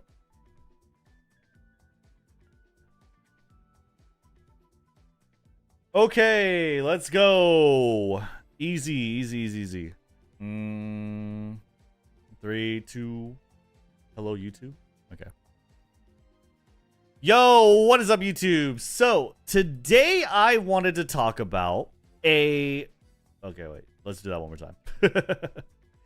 Yo, what is up, YouTube? So today I wanted to talk about, should you pull for the upcoming Umamusume, Sakura Chiyo no O, and the upcoming support card banner, which will feature Riko Kashimoto and Tazuna Hayakawa. If this was helpful to you at all, make sure you guys like and subscribe. Make sure you leave a comment below. Let me know what you guys think. And as well, use code MAMBO for 10% off your gamer subs. Let's head right into it. So, Sakura Chiyo no O, let's talk about the Umamusume. This is the most interesting part of this video. Sakura Chiyo no O is the new Umamusume. She's going to be dropping on, I believe, on Wednesday. Today is Monday as a recording.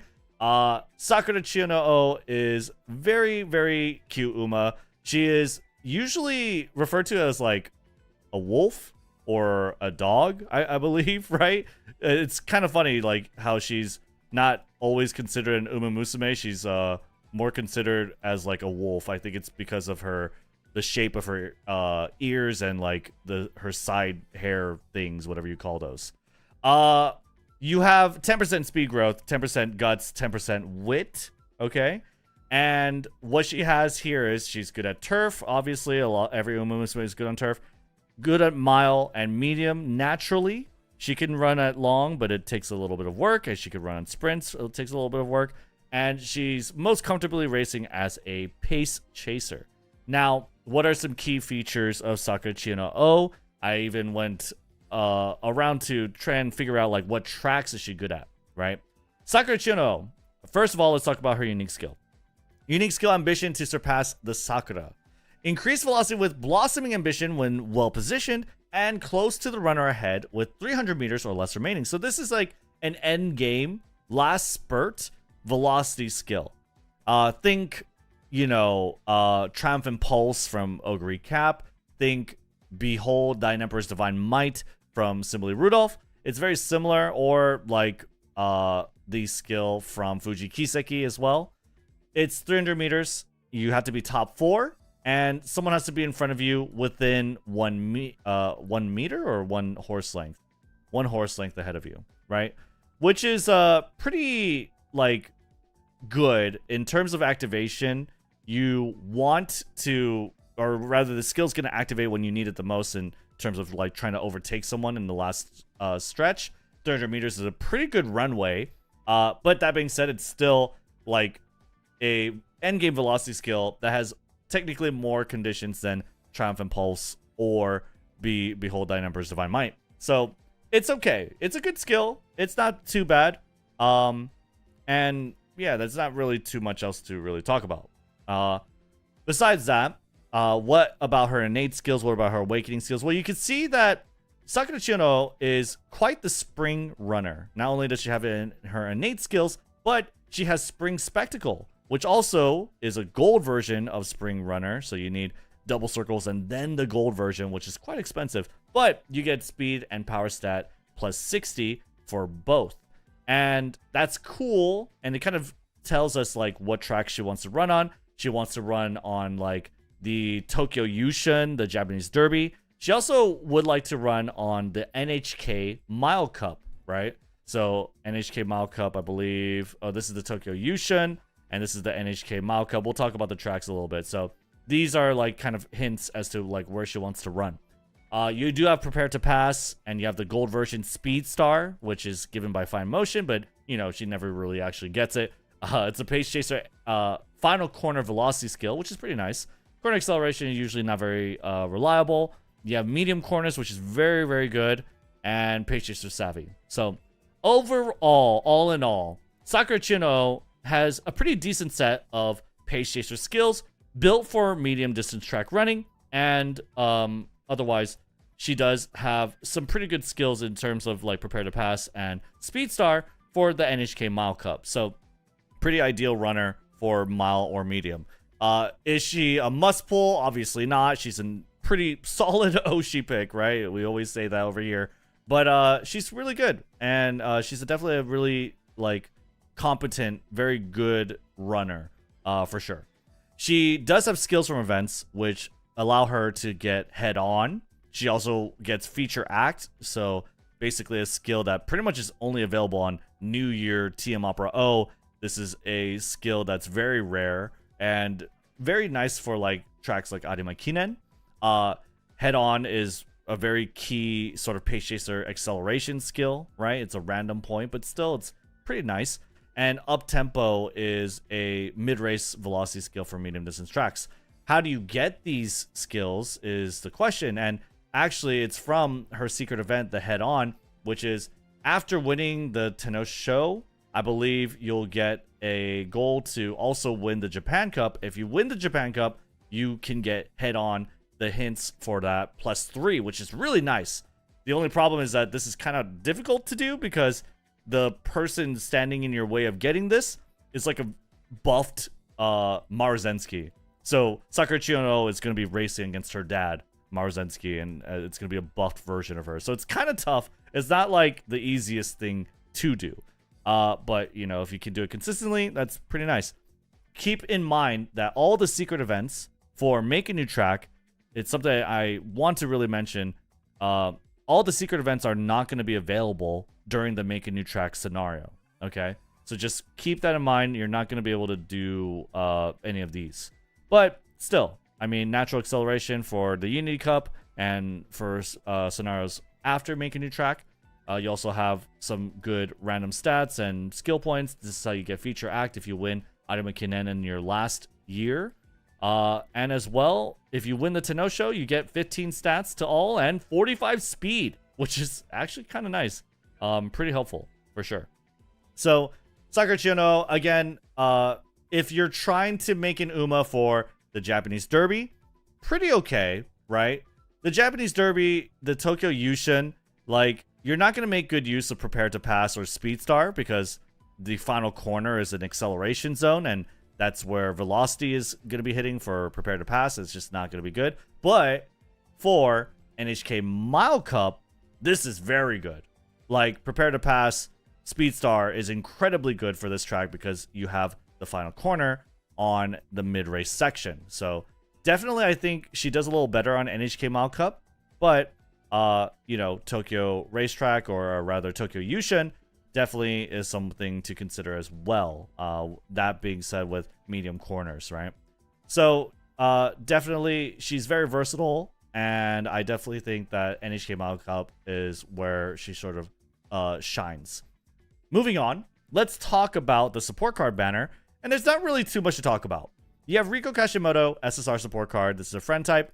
Same thing as Tazuna Hayakawa. Tazuna is gonna pretty much fall off the face of the earth once Make a New Track comes out. She's pretty much useless. And when you're pairing that alongside Rico, it kind of makes the banner really tough to justify like pulling on at all. Riko Kashimoto is a very key card for for Unity Cup scenario, and she's also very usable for Make a New Track, as far as I have heard. The card itself you want at 2 Limit Break, and like ideally you could get more, but 2 Limit Break is like where she is very, very good, and you'll get like 90% of her effectiveness. I would say that Riko Kashimoto, you can also use the rare version as well. Like, you don't have to use the SSR. A max Limit Break version of the rare version of Rico is also very, very plausible, especially for the Unity Cup.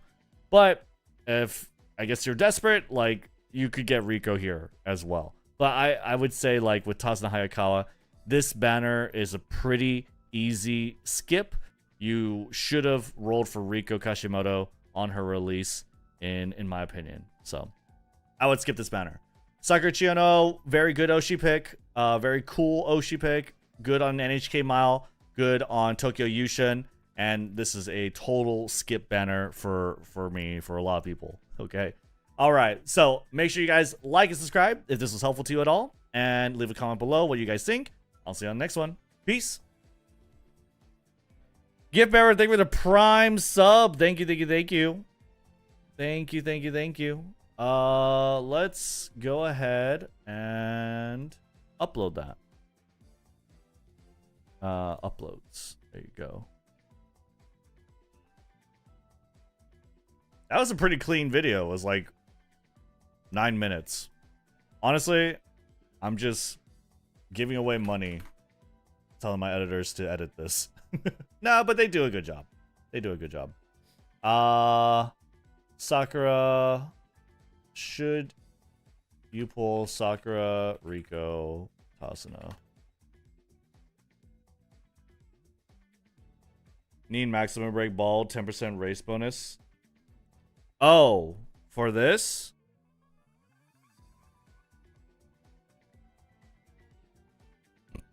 Excuse me. I see. Okay, hold up. Actually, one side note that I forgot to mention for Rico is that if you are planning to run her for Make a New Track, you really do want to get max limit break. That way you can have the 10% race bonus, which is, as we all know, very important for Make a New Track. If you don't have that, you're very likely not running this. So just as a heads up. I still don't think this banner is worth pulling. I think there are a very good amount of free-to-play cards that are good for Make a New Track that aren't Riko Kashimoto. So I definitely would suggest to skip this banner, personally. But yeah. All right. We'll put that in.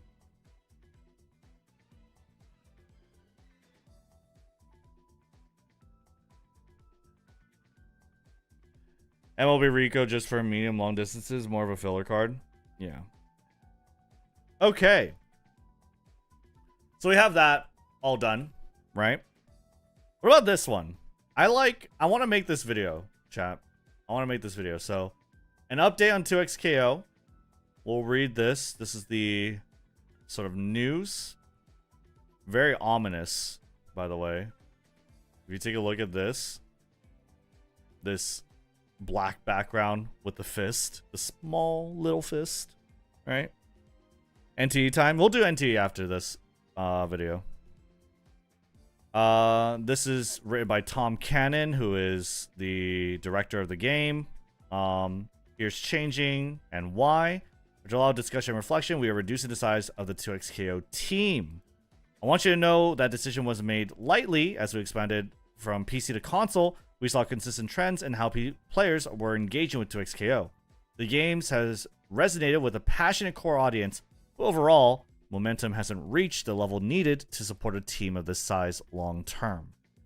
With a smaller focus team, we're going to dig in and make key improvements to the game, including some of the things we've already heard you asking for. we'll share some of our plans soon. Okay. Our plans for the 2026 competitive series are unchanged. We remain committed to partnering with tournament organizers and local communities. Our focus will continue to be on supporting the events and organizers that are already power the FGC. Okay. There's that. There's that. My sort of like of the game. Let me see over here. We'll talk about this too. Boom. Okay. Yeah, and this was like the writing on the wall, right? Yeah. Okay.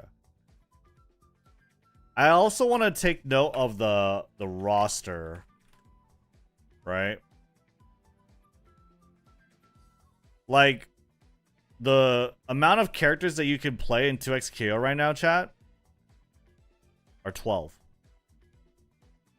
Right?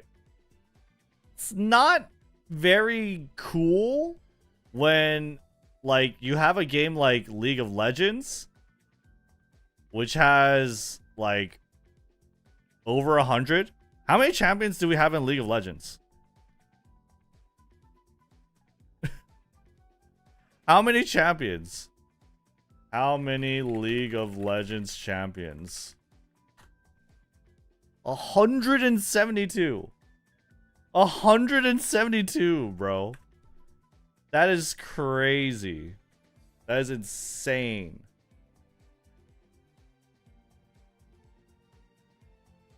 Okay. Yeah, so 12 is insane. But they look so good. They animate so well. The game is really good. They have like such a distinct look and style. You know?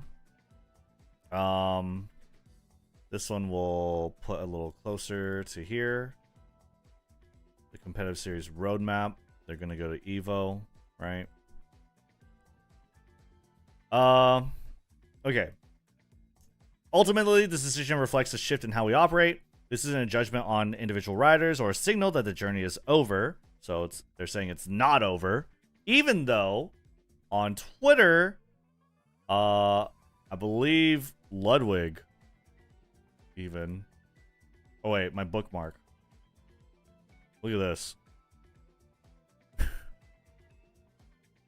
Did 2XKO deadass die? What the fuck is happening? I didn't even know it was released. Lol. That's crazy. She didn't even know it was released. She's a League of Legends. Well, she was a League of Legends streamer. Vienna VTuber? She was a League of Legends main streamer. You know? Stuxnet. This is one of the staff engineers. Staff engineer on the release team here. I was affected, not dead. Things are rough. We need the numbers and we're fighting hard. This was unfortunately the outcome. I'm working hard with a lot of others behind the scenes right now to make sure folks land safe. Right, I killed it off with lack of advertising. I've been excited for it and didn't even know it had been released yet. Also, I think the name is pretty lame. Not doing it any favors. Yeah, I don't know. For whatever reason, this game just did not hit with anyone's sort of registry, right? But we can't really perform a diagnosis, post-mortem diagnosis of like why this didn't work out, I don't think. About the people behind the game, or rather it's just not meant for like this video.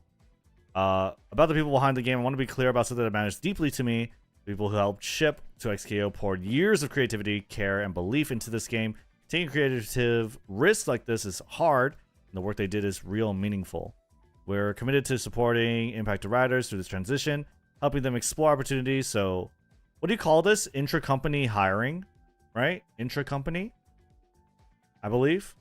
Basically, they're helping them get jobs within the company and providing intra-company movement. I don't even know what you say. I like Caitlyn a lot. I've never seen a sniper in platform fighter. It's not a platform fighter, but platform fighter is like Smash Brothers, I'm pretty sure. But I think you mean a fighter, and that's fine. I think Caitlyn is really cool. Yeah, she has some really cool, interesting combos and like the timings for it. It's pretty nice. They should have used Steam instead of their own launcher. Maybe. I don't know if that would have saved it, but that would have helped it. Sure. The thing is, like, they definitely wanted to, like, appeal to, like, League players, I guess, or, like, use that because they have, like, such a huge market share of gamers with the League client. But turns out, like, a lot of them just like League of Legends and TFT, to be fair. And TFT, to be fair. But it's still, like, very League adjacent. Marketing would have been much easier. True. It's really a different market. Oh, absolutely. Going forward, I know this update will raise questions and concerns. That's understandable. We'll continue communicating about how things are progressing in the journey so far. We've been humbled and dazzled by the energy and passion you've brought to the 2XKO community. That energy matters, and it will help us fuel us into the next chapter as we improve the game. Okay, cool. Let's take a look at this. This is basically outlining the schedule, right? We'll talk about that. They want to go to EVO Japan, Vegas, which is, you know, EVO, France, right? They're trying to get to a lot of places. I am a fan of this game. We're talking about, like, the impact on this. Put your own air mask on first, but then always help others. We take care of us. Yeah. You know, kind of crazy. This was like the writing on the wall, right? And I want to see this article. Game director Sean Rivera shares their development focuses for 2026 in this weekend warm-up. Let's get straight into it. Hey all, Sean here is Alan Console. Season 1 has begun. We're seeing some amazing creativity come to life as y'all are exploring the patch. To start, I'm grateful to the FGC and to XKO for their hard work. A question we get a lot, though, is what now? So I wanted to give you a brief overview of what our team will focus on in 2026. This isn't everything we're doing, but here's what we're looking at first. Playing as a duo. You've told us that playing as a duo offers an experience that's really unique and fun when you and a friend can team up and take on the world, and we agree. We're going to be investing in duo play much more, making duos easier to find and form, and make it more rewarding to play together. That's cool. Okay. Kind of, like, hard. Interesting, but cool. Core gameplay. We're constantly amazed by how much sauce you have found in the short time you've had access to Season 1. You all have pushed our champions and systems well beyond their limits, and it's been exciting and a little terrifying to see. While 2XKO's core gameplay systems are flexible and allow for a ton of creativity, those same systems are unfortunately making the game feel way too sharp and overwhelming for some players. Game's hard. As a result, you can expect us to take some big swings towards allowing players to get back to the action more quickly, also making interactions more intuitive. In general, this will likely feel different than the game you are playing today. More in line with our intended vision for the game, more satisfying for players and spectators alike. I'm a League player since 2013. I like the game pretty good. Steam takes 30% revenue. Businesses wouldn't want that. That's true. That is true, too. I was aware of 2XKO since they revealed it. I am even fond fighting games of, like, Tekken. But 2XKO always looked like a B-tier game to me. TBH, expected outcome to me. Damn, that's wild. Looks like a B-tier game. I think it looks fantastic, but... I think it looks fantastic. The training mode is fantastic. The game plays fantastic. I think it looks really good. I'm so surprised you think it looks bad, but I mean, I can't. If it looks bad to you, then it looks bad, and I guess that's the feeling a lot of people got. Either Steam or Epic, but they have more eyes on their platform. Yeah, they do. The game is about League, like always, but they catered their game for arcane tourists. What the fuck did they expect? Even the players they wanted to come to League from Arcane left just a few weeks after, and they admitted it. That's true. Arcane did bring in League players, and they, you know, a lot of them quit after. But I don't know if they catered the game to for Arcane tourists. I mean, like, the character lineup, yeah, I guess. Maybe. I don't know. It looked like a fighting game. It doesn't look that bad, but wasn't my cup of tea. Well, it is a fighting game. Fighting games are hard. Fighting games are hard. Very cool. People love tag teams. I think it's tough when you're only 2 players. Average fighting game life cycle. That's true. Like, how I play fighting games is I binge it for like a few months, maybe a month or 2, and then I'm kind of done. Fighting games are not bad, just not my cup of tea. Yeah. I feel like the damage in this game needs to be severely nerfed. Overall, one combo, that's your whole health bar unless you break. It's tough, for sure. There's a lot of, like, gameplay elements to it. Community and competitive. We are going to continue investing in community spaces as well as FG2XKO's competitive scene. And yeah, game updates. Okay. So basically this was like the writing on the wall. Allowing players to get back to the action more quickly. I don't know what that means. But also making interactions more intuitive in general, which is interesting.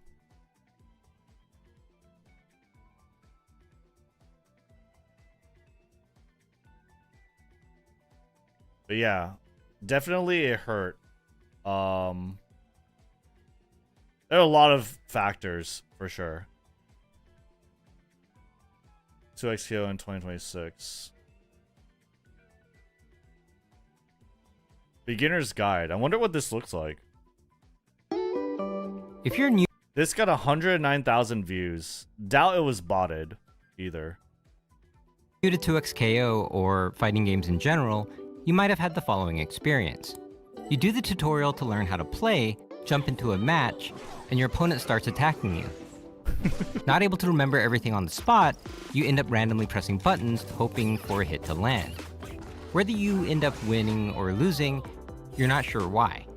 Then you realize there are people who seem to really know what they're doing, and the voice in your head starts telling you that you are bad at fighting games and don't belong here. It may be counterintuitive, but knowing you're bad at fighting games actually makes you fit right in with everyone else in the fighting game community. In FGC language, someone who is defeated easily is called free, and it comes from the arcade days where if you could beat your opponent, you could keep playing for free while the loser had to pay more coins to try again. Of course, no one wants to be easy to beat, but everyone, including the best players, experience what it's like to be free, and this shared experience has become a ritual. At the end of each EVO, they play a clip of a classic Hong Kong film where the hero releases the prisoners and says, yeah, it's a funny meme at this point, but the deeper meaning behind it is that knowing you're free means you have the humility to learn and get better. The very act of watching this I've video never really right now understood that, means but you that's have crazy. this mindset, and I'm going to show you the one thing you need to know that will unlock an entire genre's worth of strategy. It's going to sound That was cool. That was an interesting sort of intro, I feel. And then, like, I guess we're going to get into all of the stuff. Frame data? It's crazy. Sounds like a good tutorial, right? They made a tutorial. How to learn 2XKO, embrace being free. And it's talking about it. Use pulse combo. Yeah. Yeah. I mean, that's a good idea. Play as it in a duo. That is a good idea too. Stop worrying about being bad. These are good, but it's just like no one reads this. No one reads this. Like, who has read this? You know what I mean? So little people. The champion poll. There's a lot.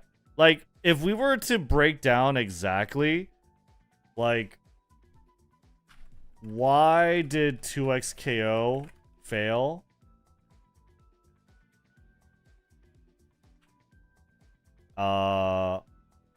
This being like,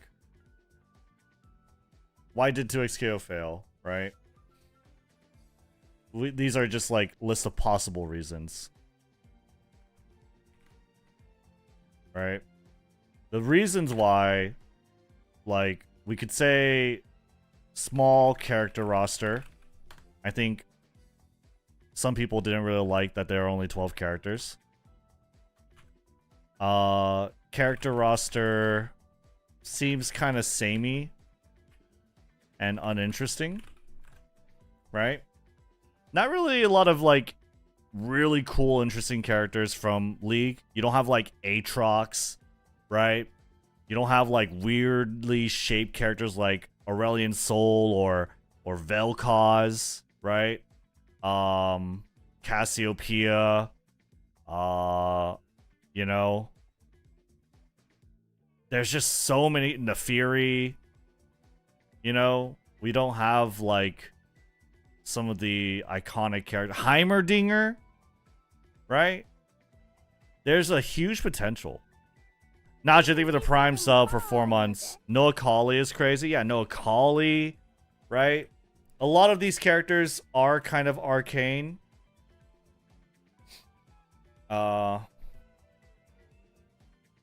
Very arcane. I mean, it's very much like arcane.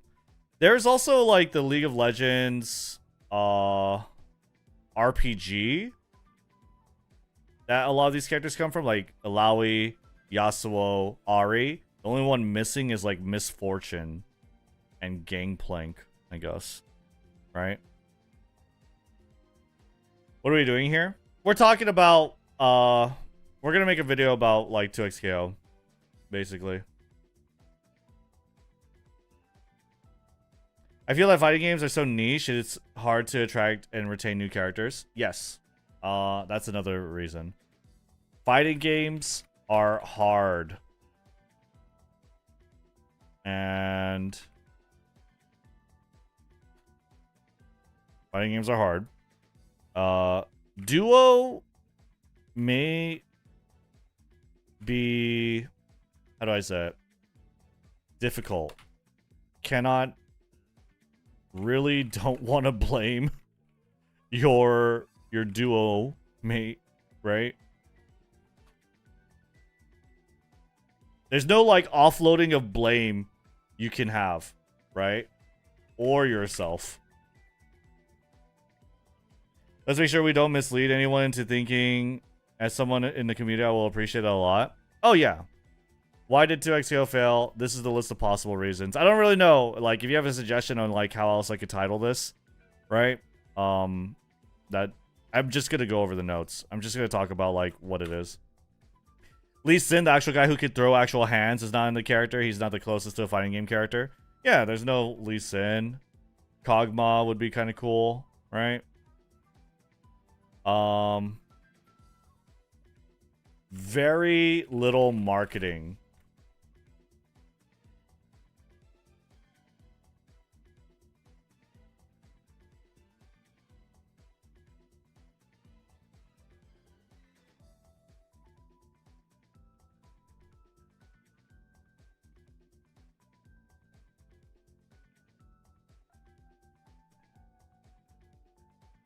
I feel like I've seen that too.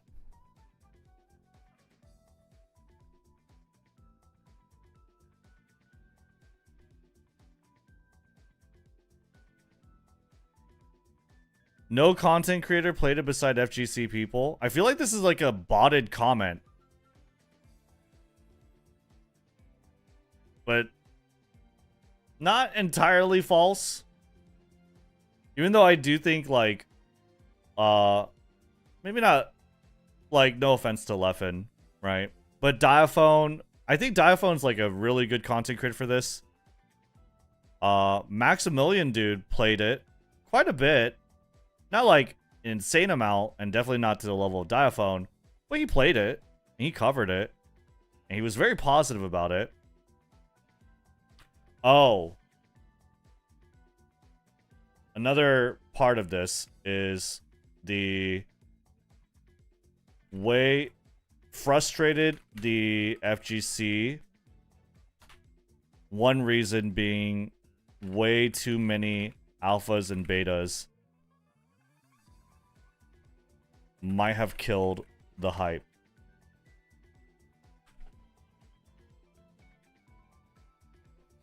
But they already had the audience for the game. All my League playing friends waited to XKO, but none of them liked after playing it. I don't try it myself, so I don't know why. That's not true. Northern Lion streamed it for like a while and was heavy in the community, a non-fighting game player. That's true, actually. Northern Lion did stream it. Yeah. But Northern Lion, it's kind of like umamusume. Northern Lion played umamusume and 2XKO, but people like Ludwig played umamusume. They didn't play 2XKO. So there's like a outreach, right? There's like levels to it. And the more like the scale, like where you're going towards more normiedom, like you're not getting as much coverage. Lily Pichu was playing too a lot. Oh yeah, Lily Pichu was. She's kind of more fighting game core though, but yeah. At this point I feel like she's more fighting game core, but she is definitely more normie. It's a very Marvel-based fighting game. Yeah, it's very sweaty. And I remember I was watching Lily too. She had a lot of moments where she enjoyed it, but she also had a lot of moments where she was very frustrated with it. Whereas Tekken, I feel like Tekken is just really easy to pick up. Not like pick up and play at a good level, mind you. But Tekken, why it's so easy to pick up for people like, let's say Lily Pichu, who are a little more normal, not normal, normie, I don't know, casual, is because Tekken, the button inputs is like direction and a like left punch, right punch, left kick, right? It's one of those 4 buttons. It's a direction and a limb, a direction and a limb. And you try out different directions with those limbs, and it gives you a very recognizable output, right? And a lot of these are very good. Like down forward 2 is always going to give you a launcher. That's not really the case with 2XKO. It's ABC, right? Which seems like it would be good, but you still have to string them together for it to be effective. With 2XKO, or like with Tekken, it's not really the case. Like down back 4 is going to give you a sweep, right? Back 4 might give you like a counter crush, which is very effective. So like, yeah. Down 1 is a crouching jab, very fast. Pressing just one is just going to give you a jab as well. I'm going to disagree, but I understand your perspective. I don't think... I mean, like, you could agree. We could agree to disagree. I just think that the ability for someone to associate this button with this direction, producing a very valuable, reliable output that doesn't necessarily need to be strung together so much. In terms of, like, I don't know if you've ever seen, like, an Echo combo or, like, a Teemo combo. It's, like, it's night and day. What no program do you use? It's Obsidian. You have so many options in Tekken compared to other fighting games, in my opinion. It's just really easy to, like, intuit what button and combinations do. Tekken, you can feel cool pulling button mashing because strings. Yeah, I mean, like, think, what is Brian's move? Right? Like the snake or whatever the fuck? I don't fucking know. I don't really play that much Tekken, guys. But, like, Snake Edge. Like, what is Snake Edge? Input. Snake Edge input is down forward 3, right? It's like, it's such an effective move. What is Law cartwheel?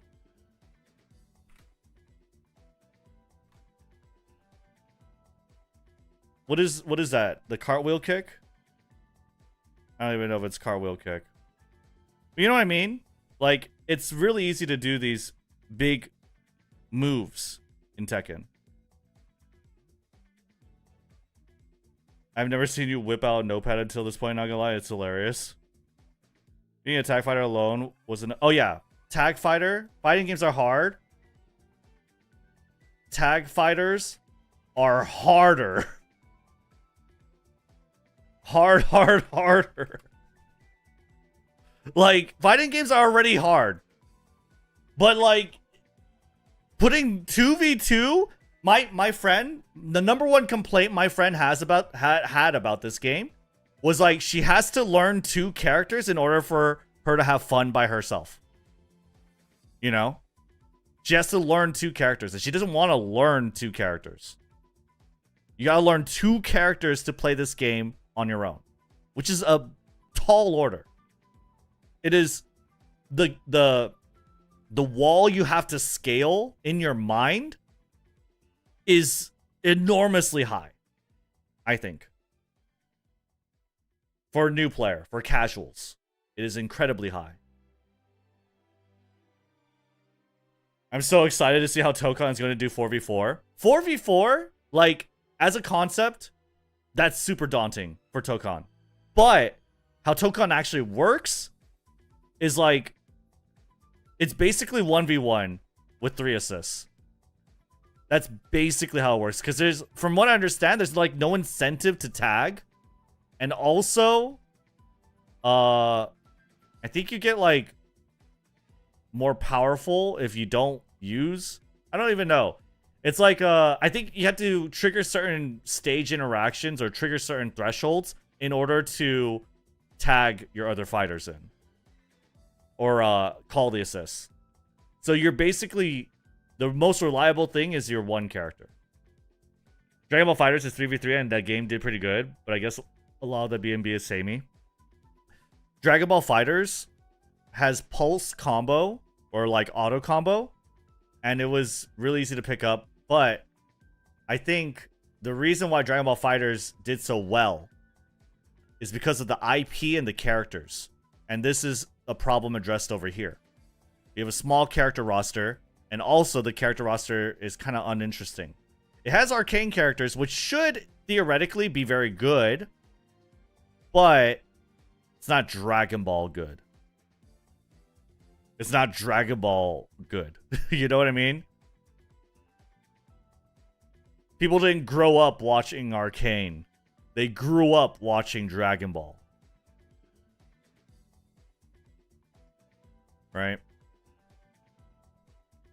I would play a DBZ farming game or fishing game. Yeah. Dragon Ball FighterZ has dogshit netcode. That's what holding it back. You see, you say that, but nobody gave a fuck. It was still like a repeat game that was brought into Evo, and it was still a hype ass game. People loved watching it. People loved playing it, even if it had a bad netcode.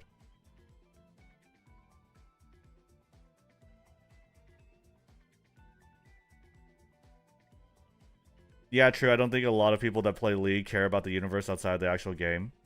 Yeah, that's another thing too. I do think that. Dragon Ball is bigger than religion here in Latin America. Yeah. Nobody gives a flying fuck to that.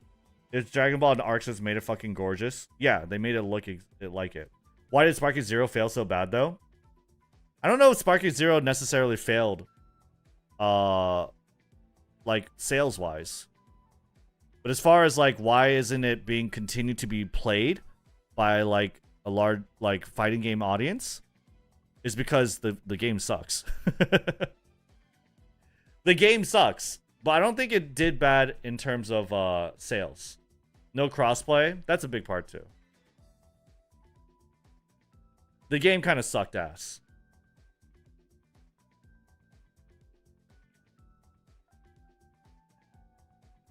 Like, Spiky Zero didn't fail. Are you insane? I think what he's saying is like, why isn't it being played right now? Is probably what he's meaning. But yeah, Fighter Z was so good, and also Fighter Z. You have to keep in mind like the character roster for Fighter Z. Fighter Z at launch.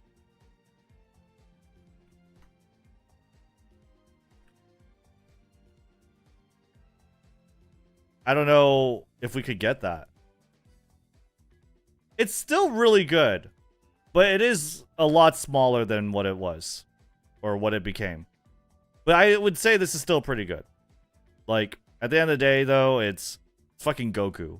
guys. It's Goku.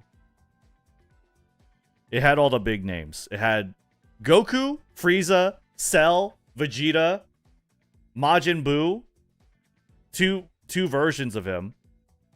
And that's kind of like all you really need. You know? That's kind of like all you really need.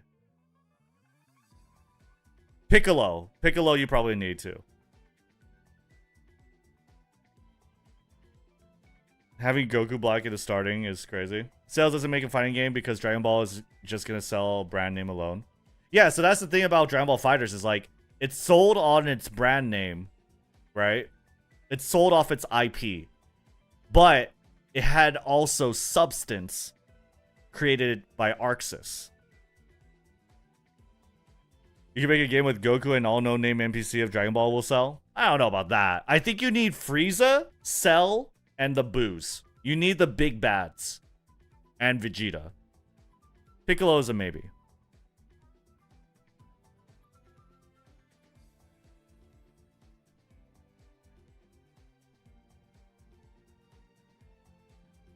They made so much money on that game. Player retention, sure, that was bad. But players are like that.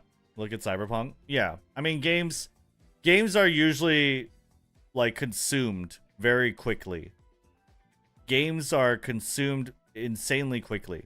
It's only games like live service games. I feel like FighterZ is kind of like lightning in a bottle, almost. You know? It was just a perfect storm. You have the incredible IP, and then you have a goated company like AQUARIUS to make that substance. Make it substantial. Right? Fighting games are not consumed quickly. Fighting games are unique because they stick around. Yeah. But games in general are, is what I'm saying. And Sparking Zero is not a fighting game, guys. Sparking Zero is not a fighting game. Like, let's be real. It's a game, and that's it. Like, it's not really a fighting game. But yeah. Riot just waited too long to develop the storyline to push the storyline now, but that's just my view. It's tough. It's just tough to do, I think.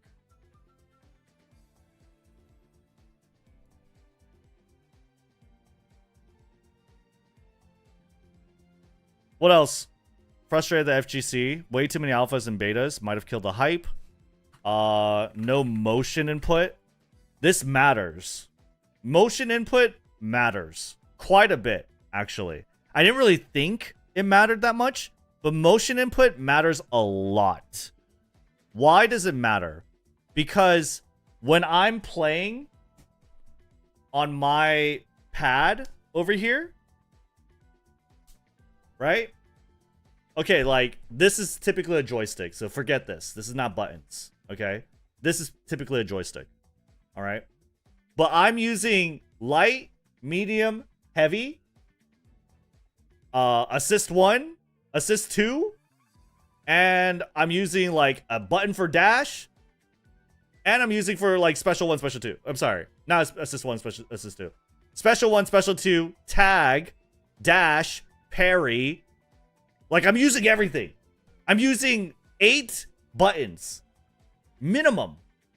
You don't need dash. You don't need parry. These are, like, keyboard shortcuts. But it's, like, really tough to use the shortcuts. Or, like, without the shortcuts. You know? So, like, you're using a lot of buttons. With motion inputs, special 1, special 2 doesn't exist. Right?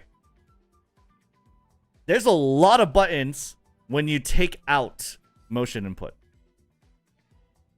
Cutting it down from 8 buttons to like 6 buttons is a lot better. It's a lot better. We saw Rednu's big buy a couple months ago. He was so hyped. Isn't that for personal familiar? What do you mean? Didn't the FGC people get mad so much that because 2XKO got 5 screens while Grand Blue got only 1 in the recent tourney? 5 screens? I have no idea.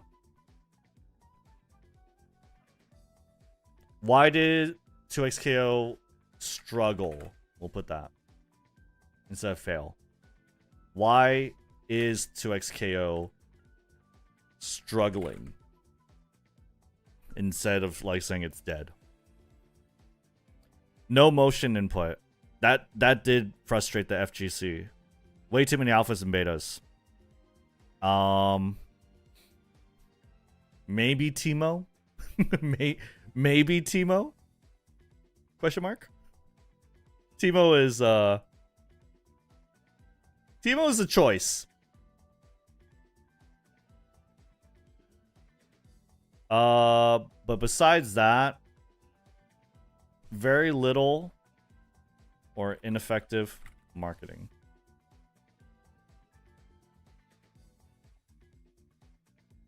Wait, but I was gonna play the game for Timo? But why didn't you? That's the question. Timo, question mark, question mark. What else is there? Was there anything else? How else did it piss off the FGC? Frustrated the FGC. I remember Leffen saying, like, them nerfing the backdash is kind of disappointing. Frustrated the casuals. OP characters were... Or... Perception of OP characters lasted a long time. Echo... Echo, Timo, Yasuo. More Yasuo. Echo, Yasuo, and Jinx, I guess? Jinx with her super tag. I forgot. Echo and Yasuo. Definitely were the big ones. Alawi. I don't know if they... Was she really considered super OP? I think Echo, like, there was this one tweet where they showed the tournament showing, like, of character representation. So SEO character tourney frequency. It was like there was one tweet, character usage stats, Echo. It was Echo. Like, pretty much everyone had Echo in their team.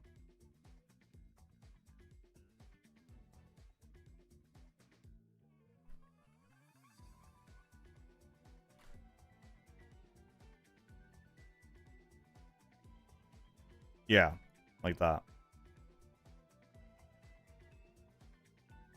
Half of these just feel weird to see in a fighting game. Rom was weird, like, where's Set at? Yeah, Set, like... Yeah, I you know what? Let's do that. Where is Set? Lee Sin. You know? Don't need a line for everyone. Set, Lee Sin. There's a lot. Zed. Zed, Akali, you know, Arcane, that's where Set, Lee Sin, etc. are. I feel like Set would be 2XKO's Ken, no? I'm surprised he's not involved now that you mention it. Udyr. Yeah. Udyr. Udyr is a fist fighter. Aatrox. Tryndamere? Sure. Katarina. Right? There's a lot of characters. Very arcane coded when Kiana, yeah, maybe.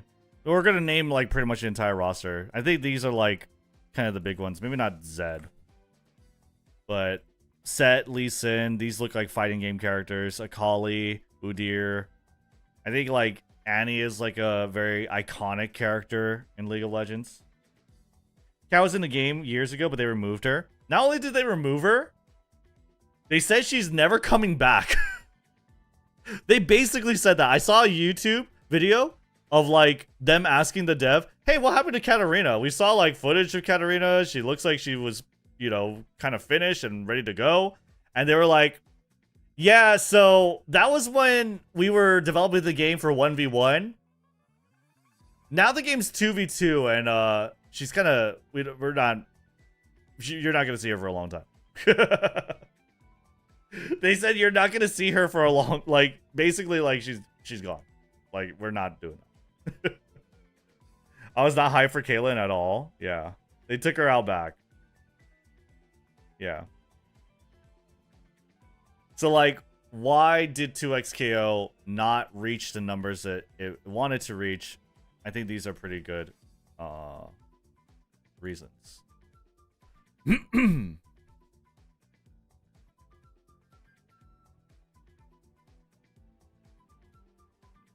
Like that.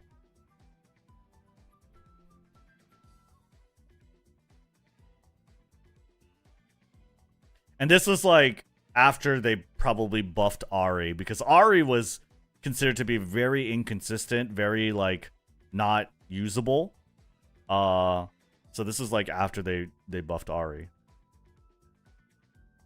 The game as a fighter is pretty basic too. I mean, there's a lot going on, and like, yeah, I would say that. Hardcore would thought it was maybe too simple. I don't know if that's the case. At least for season 0, it wasn't the case, I don't think. I don't know. All the FGC people I follow have been chiming in on this. It's big news. It's not even like just FGC. Like, again, did 2XKO deadass die? What the fuck is happening? Like,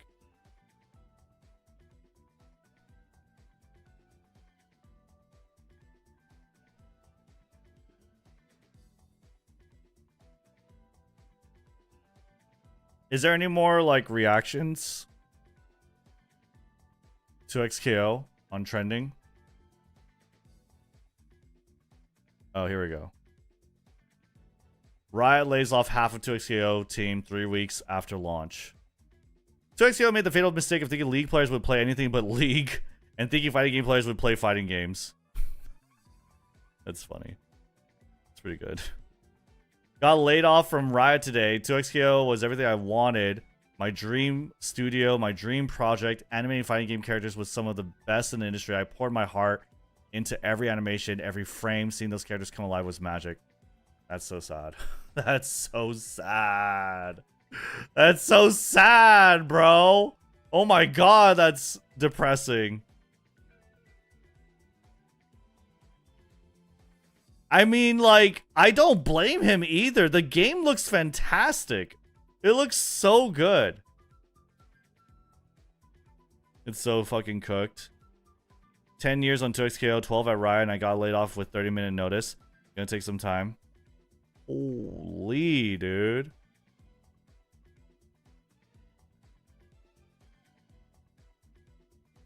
Wow.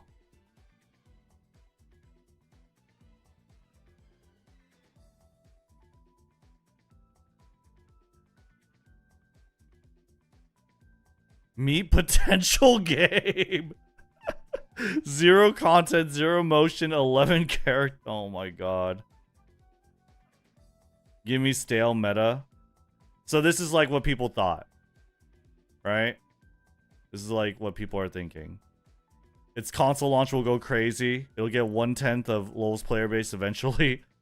Can't wait till a collab picks it up. I don't know who that is. Wait till they add Kog'Maw. Oh no, Leffen too? What do you say? Man, I'm depressed. Toxio has a lot of problems, but it has so much fucking potential, and I know the people who worked on it were really fucking dedicated. They still have faith that the team left will get the game there eventually. They feel so bad for everyone who was let go. How big was the team? I don't know, but I guess 160 because they laid off 80, and that's like half their staff, I believe.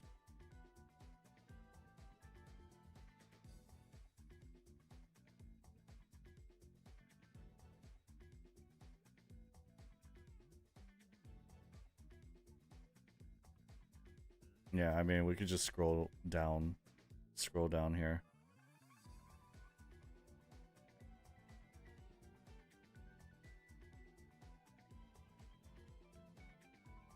Oh.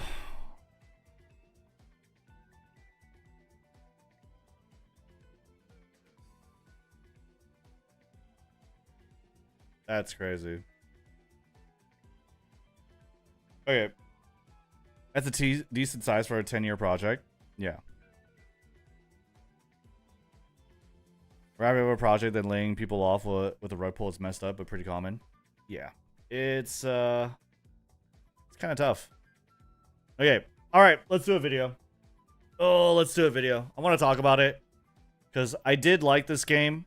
I haven't had the time to play it, unfortunately. Like, I haven't played more than one session since Caitlyn launched. And that was like, I don't know. I don't know exactly. Like, when did Caitlyn release? I guess this one? No, it was this one. January 20th. Too addicted to the league to play 2xKO? Yeah, I mean, like, that's the thing, too, right? It's like, it's crazy. I think most casual or, like, hardcore casual, however you want to say it, like me, like people who actually go into the lab, train, find combos, do shit, like you binge the game for like a month and then like it's kind of done. Does also look bad for Riot MMO. I don't know, maybe. All right, well, let's talk about it. Let's talk about it. Let's see.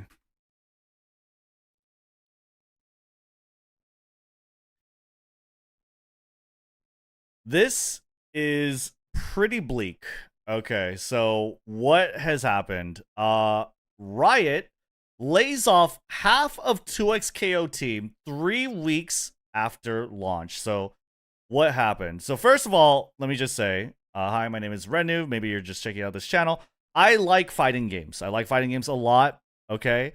I enjoyed 2xKO quite a bit. I feel like 2xKO was kind of like almost a dream, a pipe dream fighting game for someone like me because I grew up playing League of Legends since like all of high school, all of college. I really like the world. I like the characters, right? Maybe not so deep into the lore, but like the characters, right? I played the game a lot. During the beta, I, climbed to, I guess, Grandmaster. It's not really that big of an achievement. There's not that many players at that time, but, I play the game quite a bit. Okay. I enjoy the game as a semi-hardcore, casual sort of player. Okay.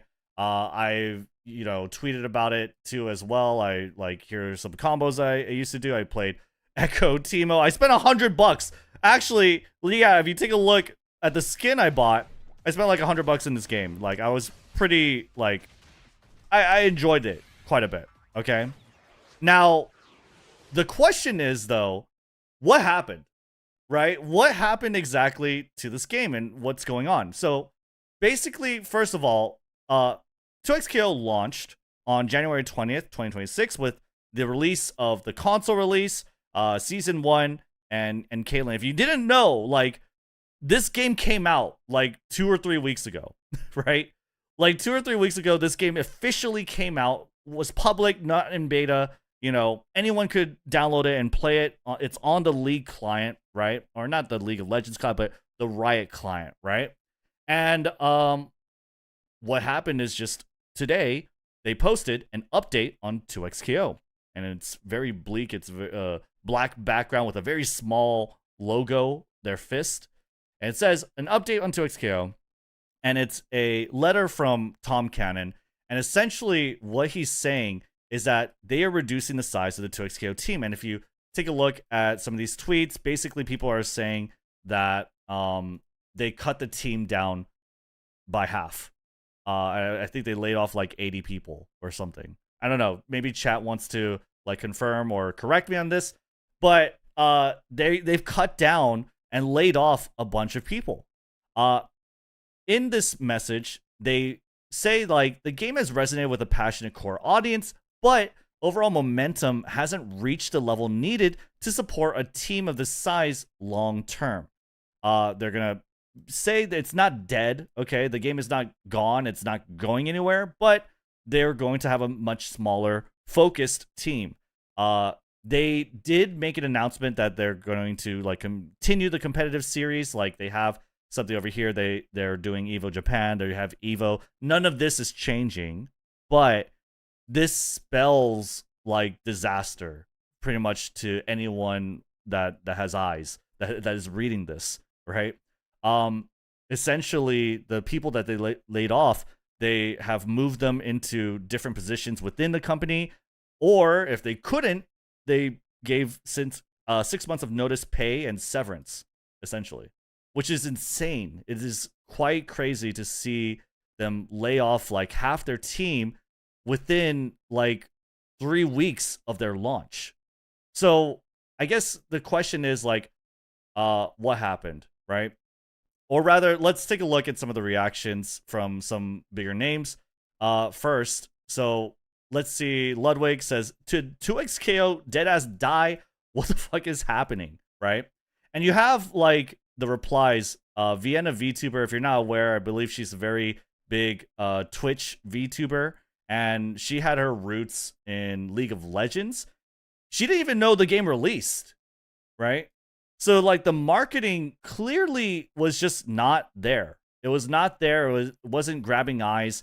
Not many people even knew this game came out. I mean, like you could argue a lot of people did, like Northern Lion, like Lily Pichu. These are pretty big name streamers who did give the game an earnest shot. They really enjoyed it. At least Lily Pichu, I believe, that did.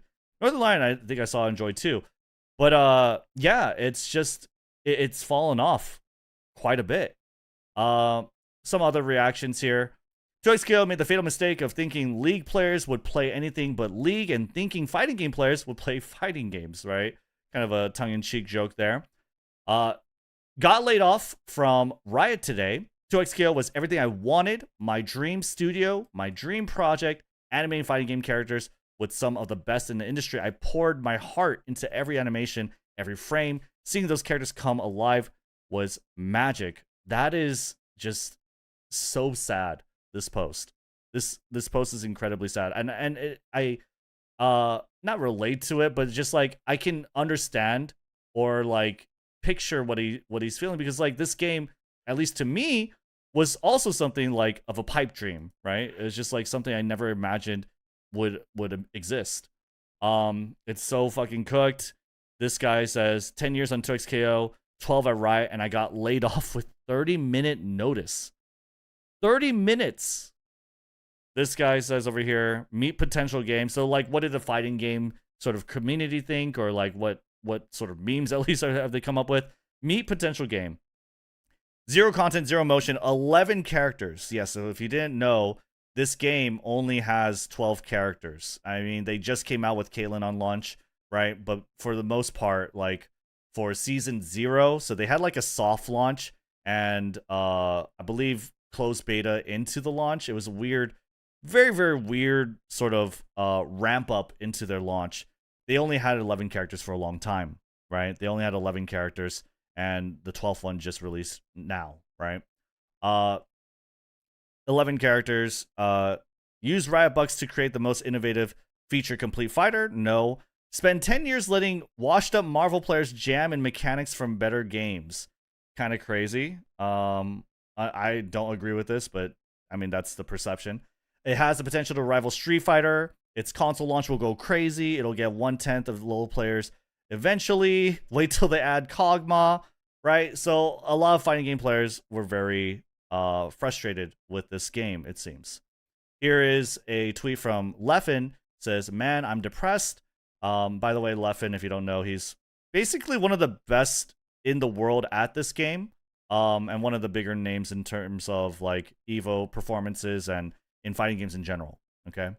Man, I'm depressed. 2XKO has a lot of problems, but it has so much potential. And I know the people who worked on it were really dedicated. I still have faith that the team will get the game there eventually, but I feel so bad for everyone who was let go.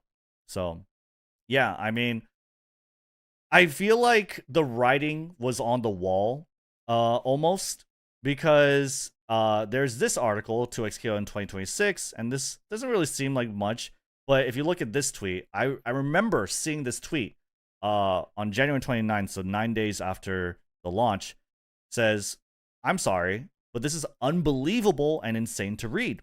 These are the kind of things you'd fine-tune in the 2 or 3 alphas or betas," which this game did have. 2XKO is such a garbage fire, man. They can't decide 9 years later, because this game was being developed for, like, I believe 12 years total, I believe, on what kind of game they want to make. It's far too late to change it. And what is he reacting to? He's reacting to this paragraph within this article. And essentially what it's saying is that, yo, you guys have kind of like broken the game. You've pushed the game past its limits. You've shown us like what this game could be. It's kind of crazy, right? The gameplay systems are very flexible. They allow for a ton of creativity. However, because there are so many things you can do in 2XKO, it's unfortunately making the game feel way too sharp and overwhelming for some players. So like new players, casuals are looking at this and they're like, I don't think I could do that. I don't think I can learn that. I don't think I can implement this, you know? And we'll talk about a little more of some of the problems we think are happening with this game. And so essentially what they're saying is, as a result, you can expect us to take some big swings towards allowing players to get back to the action more quickly. I don't know what they mean by that, honestly. And also making interactions more intuitive in general. So just kind of changing how the game feels. This will likely feel different than the game you are playing today. So like what they're saying is almost like, hey, this game is a little too hardcore. We've made it way too open, and the fighting game pros are kind of like breaking it, and we're gonna make some changes to make the game feel more intuitive, more approachable. I would sort of add that. Okay, that's me adding my meaning to it, right? As a disclaimer. So yeah, I mean, like I could see a lot of confusion. I could see like a lot of symptoms of development hell in this game. And you could see though, like with 2XKO, they did try very hard to try and make this approachable. They, I believe, got Core A Gaming. So if you don't know Core A Gaming, it's a long sort of standing YouTube channel. Posts a lot of very interesting fighting game topic videos and also tutorials for fighting games. And so they made this beginner's guide. It has a really cool intro. If you're trying to get into 2XKO, I definitely would implore you to watch this video. Could help you out. There's an article being written here about sort of diagnosing like, why is this hard? Or like, what should new players do to learn this game? Stop worrying about being bad. Play in a duo, etc. Right? And yeah, I mean, this is kind of crazy. This is just insane to see like that they've laid off half their team. And so I kind of want to talk about now like my experience with the game. Again, I played for a good bit, especially during the last beta, and I labbed, you know, I played combos, or rather I learned the combos. I went to ranked, and I played the game quite a bit, but it was kind of hard to justify for me to spend so much time. I, you know, make content on YouTube. I make content about umamusume, so I had just other things to do. But that being said, I do still play games casually or like offline, and I play a lot of League of Legends. Funny enough, like if you look at my my history, I've been playing a lot of League of Legends, but I haven't been playing a lot of this game. And I'm trying to even think like why. Well, I don't know. It's kind of tough. I feel like the writing might have been on the wall and that like it was a hard game for casuals to play and grasp. And so I have only really played this with my friends, right? My friend who wanted to play the game, and I would play in sessions with her and her friends, and it would be a lot of fun. But there were a lot of issues that I remember hearing them say and sort of note as we were playing the game. One issue being like the game is hard to learn, right? If you don't know, 2XKO is a 2v2 fighting game. It is a 2v2 fighting game, so I'm going to play this sort of in the background. And so you have 2 characters that you need to control. And 2 characters that you need to control, you also need to learn. And not only do you need to learn these 2 individual characters, you need to learn how these characters sort of interact and play with each other and play off of each other, right? Now, some of this is sort of like trying to mitigate with being able to play in a duo. You're going to be playing like 2 people on one team, but it's still kind of hard to schedule. Like if I'm playing with my friend, it's still hard to kind of schedule exactly when can we play, when should we play, right? And I remember playing in the lobbies with my friend that other friends would want to play, or like that they were trying to get into the game, and it was just really difficult. It's difficult to learn 2 characters. It's difficult to learn even just 1 character for a casual player. You know what I mean? Tag fighters, this is what it's called, tag fighters, as in you have 2 players, tag team, are incredibly hard to sort of grasp. Fighters in general are just hard, right? So what are why is 2XKO struggling, right? I wanted to write down some notes here, like why exactly do I think it's struggling? And I definitely think one of the biggest reasons is the small character roster, right? Like, again, you have 12 characters. You have 12 characters, and they all look beautiful, by the way. I would like to say props to the art team, props to the animation team. This game looks amazing. I think so. I really love the art style for this game, but it just isn't enough. If you look at all these characters and you look at like the roster of like League of Legends, like, you know, no one was expecting like 172 characters. If you look up, like, we have 172 champions right now in League of Legends. Nobody was expecting 172. Like, definitely not. But like, where are some of the characters that people wanted to see? Like Set. Set is a brawler. Set is a brawler character. He fights with his fists. You know, he has a dunk sort of ultimate. You know, he's a very big brawler character. Where is like Lee Sin? Lee Sin is a martial arts character. Where is Akali, the jumpy ninja? Where is Udyr, who also fights with his fists? He has 4 forms, right? Like, where are these characters that look like they're picture perfect for a fighting game? And why are they not there? Katarina is a character that they planned for, that they showcased. And I believe I watched a video of one of the developers talking about her and why they haven't seen her. And the reason why they haven't seen her is because Katarina was designed for 2XKO as a 1v1 game. At the time, 2XKO was a 1v1 game imagined, right? And then eventually became a 2v2.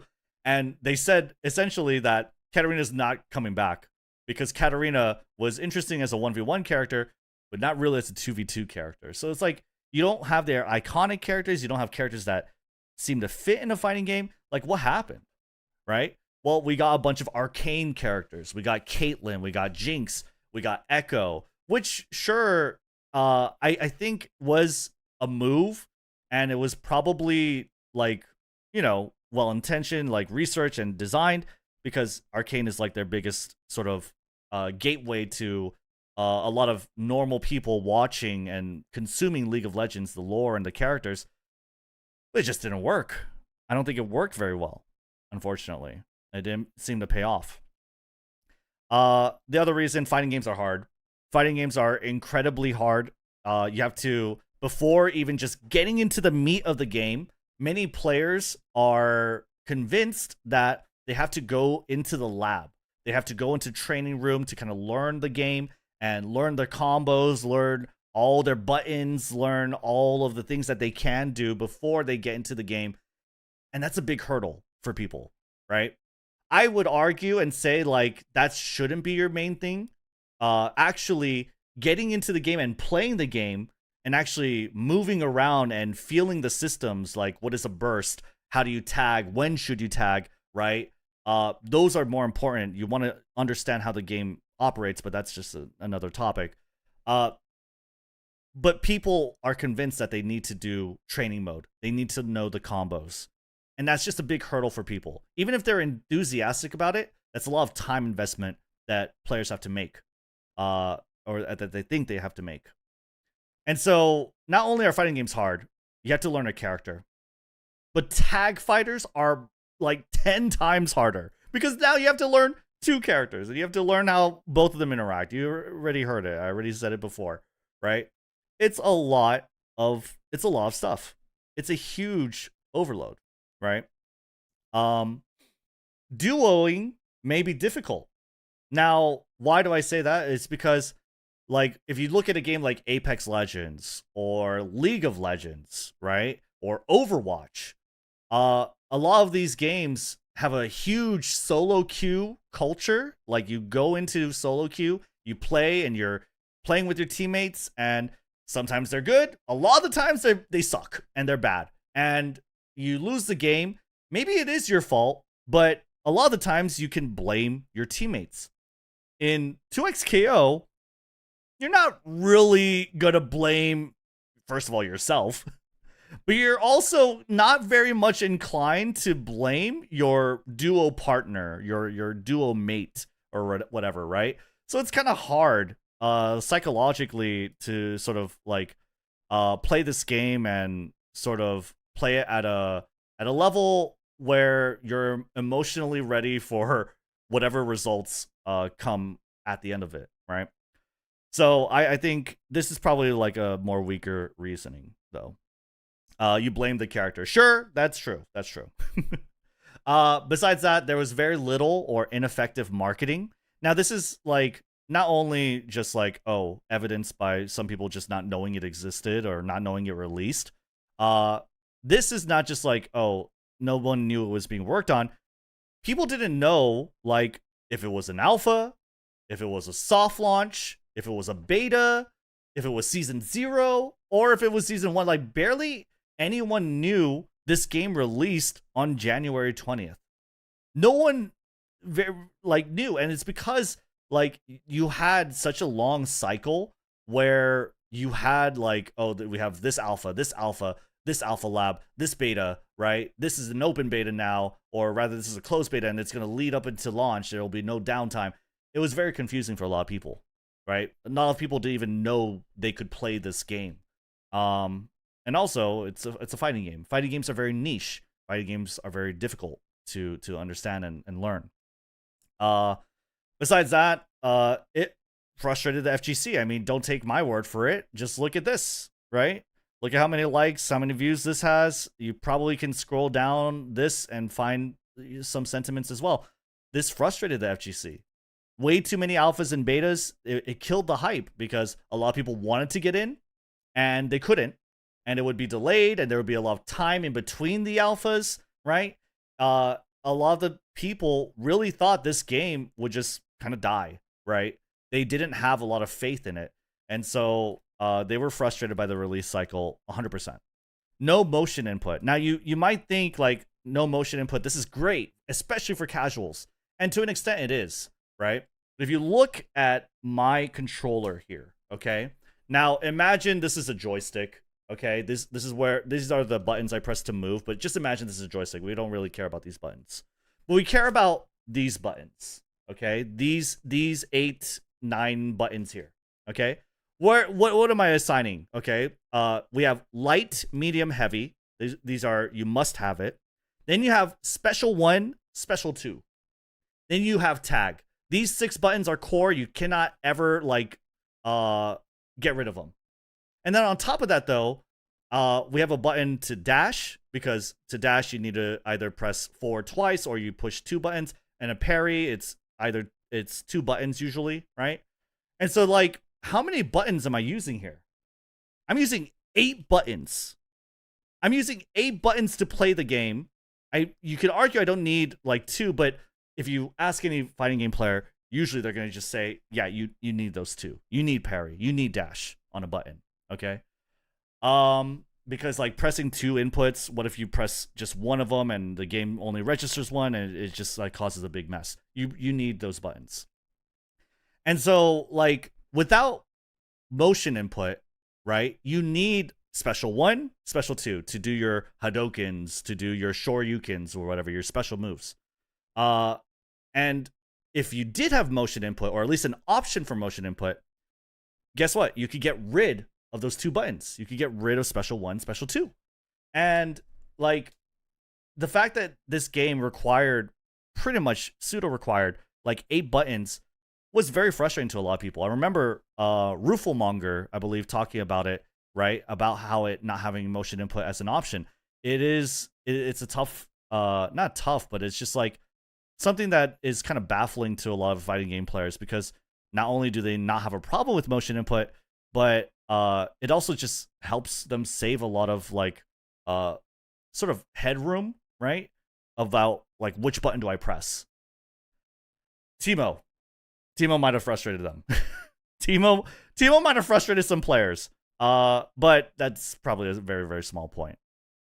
And finally, I think the game might have frustrated some of the casuals as well, because there is a perception of there being OP characters, and Echo. This is like a sort of character usage sort of statistic, right?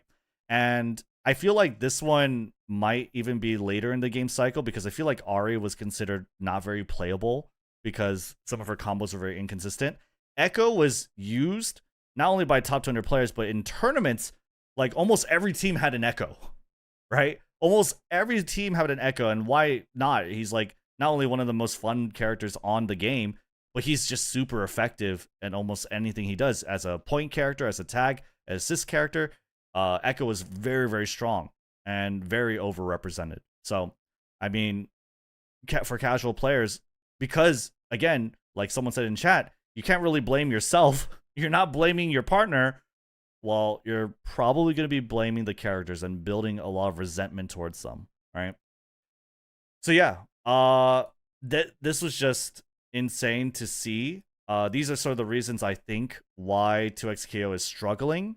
I hope 2XKO sort of finds its legs, but like everyone is just like seeing this. And the thing about these live service games is that people need to believe that it'll do well. People need to believe that this game will carry on and do its thing and support a long life cycle, because why would anyone want to get good at a game that is going to go away, is going to die, right? Why would anyone want to like master a game that is going out of service, right?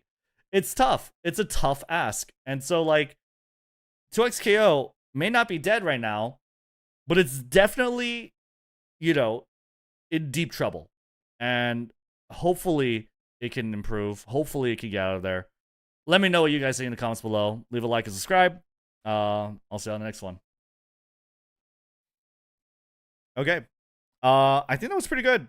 It was a little long-winded, but I think it was pretty good. How long was that? 25 minutes? Maybe cut it down to like 16 minutes, 20. Yeah, I don't know. 2XKO is dying.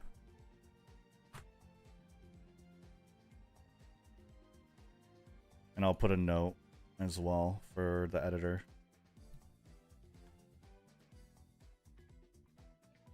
2XKO tried to...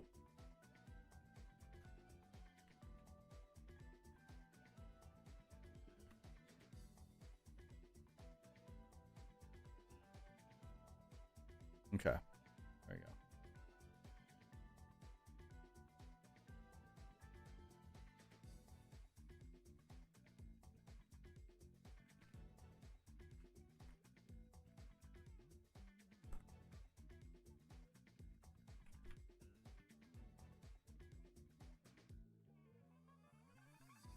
Sorry. Okay. Cool.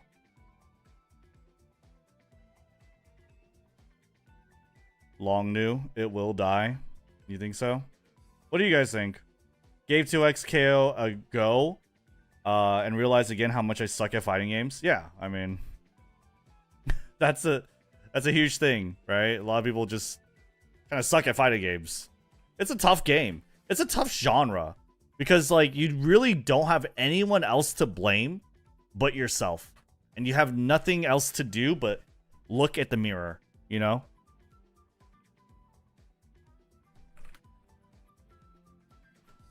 This game won't survive past Evo. You think so? It'll exist. It just didn't become mainstream.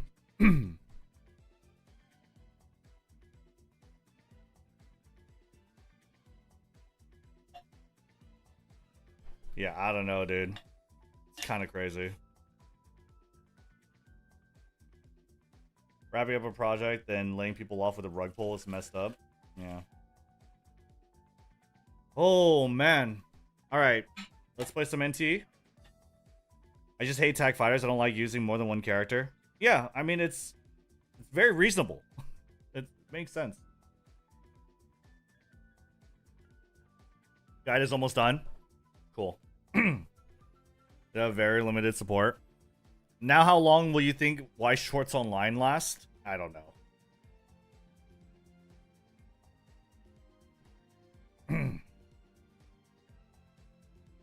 None of the MOBA skills transfer over to fighting games and all, so main league fans aren't likely to even try it out. True. True. I mean, 2XKO or TFT too, but yeah, fighting games are just tough. 2XKO fumbled for not adding Gragas. Tag fighters are not really meant to be balanced, and they really looked at the fighting game subgenres and picked tag fighters, which historically had no balanced game ever. Yeah, they definitely didn't. They did not. They definitely made a lot of decisions that just didn't really make a lot of sense. In terms of like making a big free-to-play game that everyone enjoys, it's just so tough. They spent 10 years making the game, but couldn't be bothered to spend on marketing. It's just tough, man. It's tough. All right. Let's play some NTE. Let's just chill out and play some NTE. I'm gonna take off this hat. Fuck. It's hot. All right. Let's do the NTE. Ooh. Whoa. Okay. Well. Let me redo my thing. Okay. I can hear myself better now. Hat hair new. Look, it's fixed. There you go. You not bald anymore? No need hat? Is Uma global mainstream? Is Uma global mainstream? Yeah. It's definitely a lot more mainstream than it was.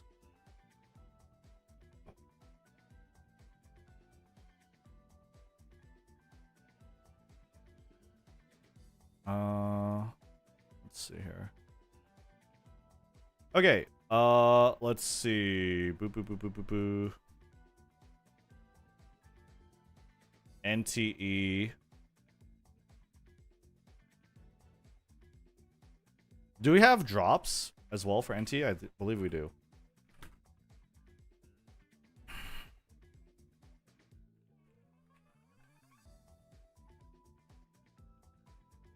Okay. Let's give it a shot.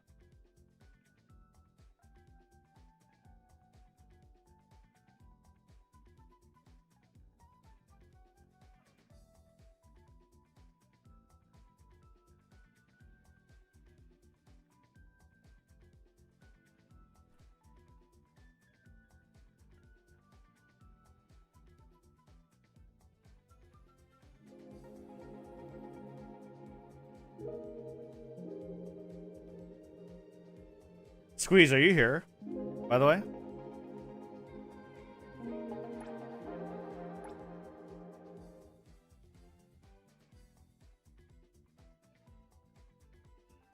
Squeeze? Wasn't Squeeze here? Or is RBX the only one who was here? Oh, Squeeze was here.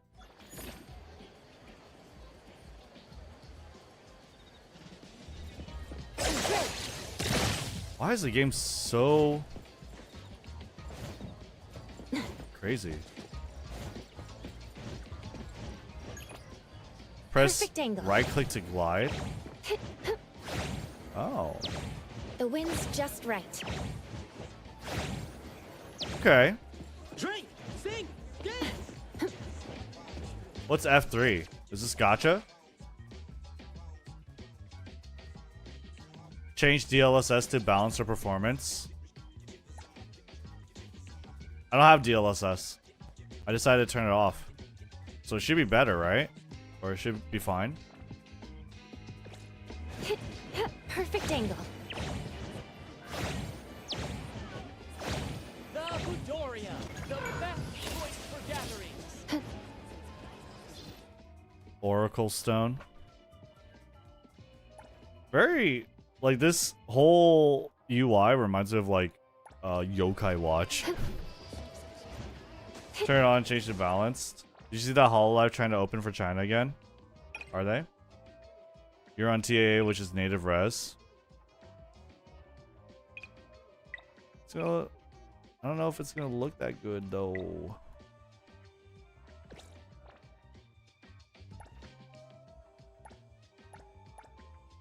Coex test supply.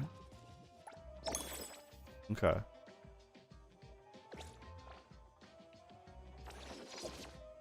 So this is the gacha. Enter fair. NTE strange encounters. Okay. I'd imagine you roll in that then, right?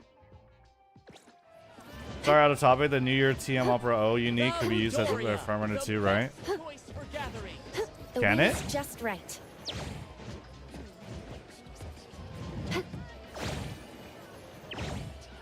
I don't remember. The Budoria, the best choice for gatherings.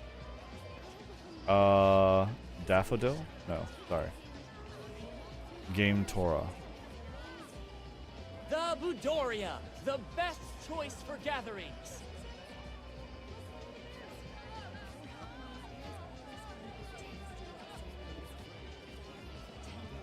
The Budoria, the best choice for gatherings.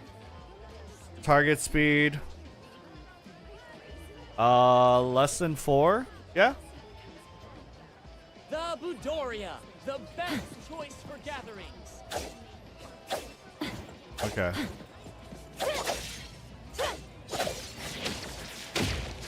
Animations are pretty cool. Game looks pretty good. Over here. That's the plaza.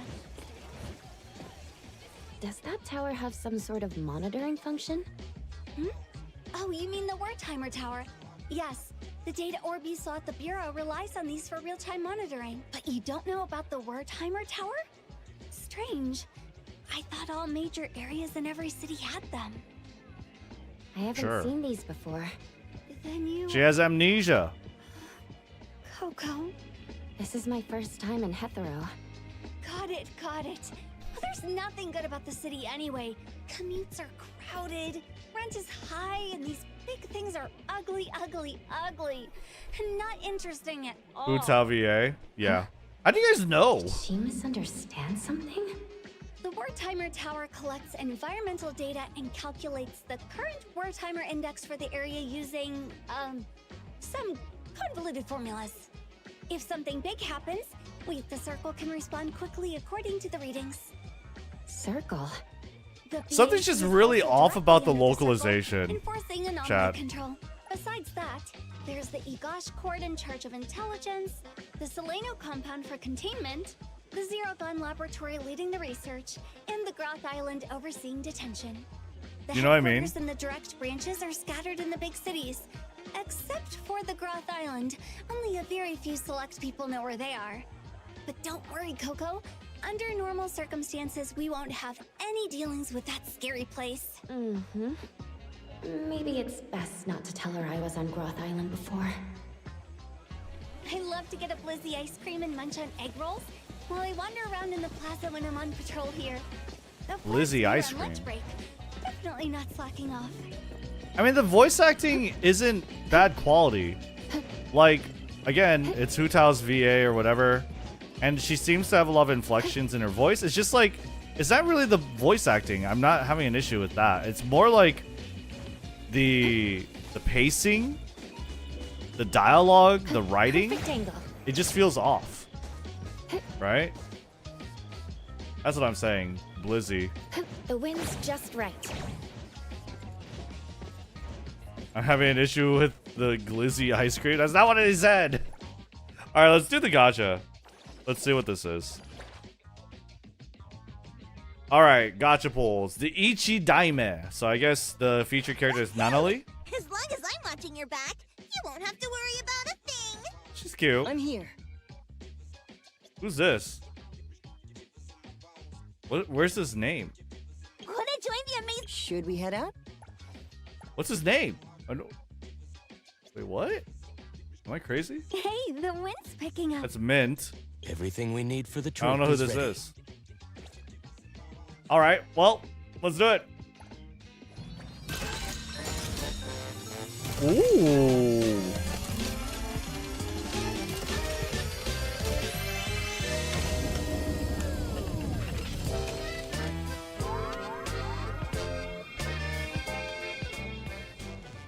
Okay. Yep. That's a lot of different tiles. So we could do a 10x roll, right? Let's do it. I rolled a 6. So I got a hero chest. I rolled a 1. Oh no. A 4. I like the dice. It's kind of cool. Okay, well that's not cool. Okay, a 6. Let's go. Do I want to go that forward, or I'm not even understanding what I'm doing. What am I getting? Music? 3? What is that? Oh, I just warped. There are resting guardians on the board. When you move to their tile, you'll awaken the dormant guardian, who will fleet forward 9 tiles with the treasure. You need to catch up to the guardian within 3 dice rolls. After each dice roll, the guardian will move forward 2 tiles. Successfully capturing the guardian rewards 30 warp pieces, while failure causes the guardian to disappear with the treasure. What the hell? I don't even know what happened. Okay, that's 1 dice roll. Alright, I just need to roll a 5. Okay. That's fine, he gets to run a little bit. Alright, I just need to roll a 4 or more. Nice! I got him. Wait, I got him.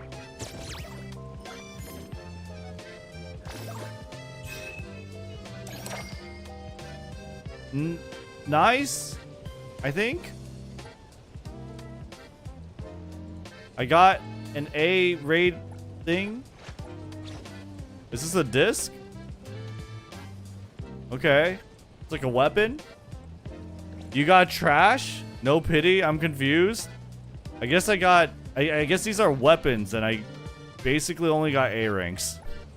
Well, that's unfortunate. Guaranteed 1 additional A-class item within 10 roll. Okay.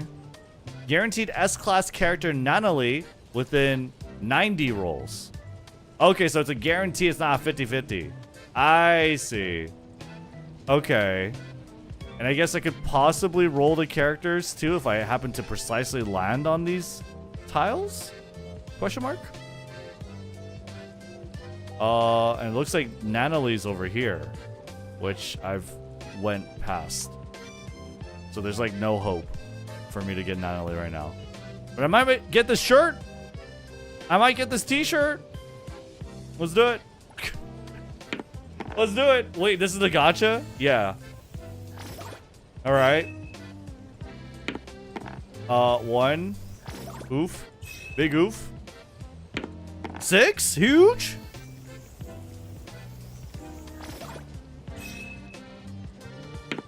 Five. Okay, I got an A rank. 6. Oh, underboss of the underboss. I got a weapon, I think. Is this like a fast forward? Oh, okay. Whoa. Whoa. What did I hit? What?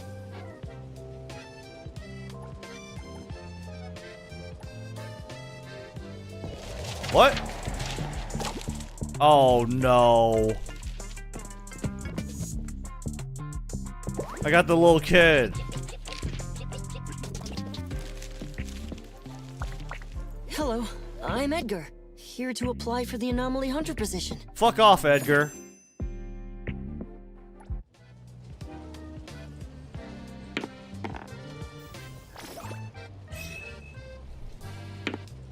Bro.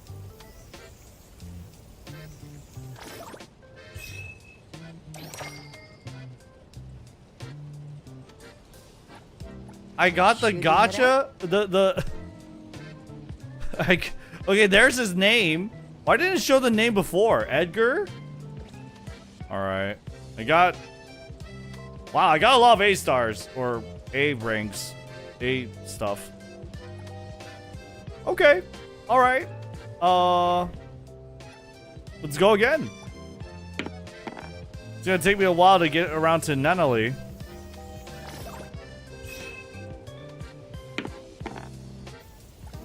Here we go. Let's speed things up a bit. 2x speed.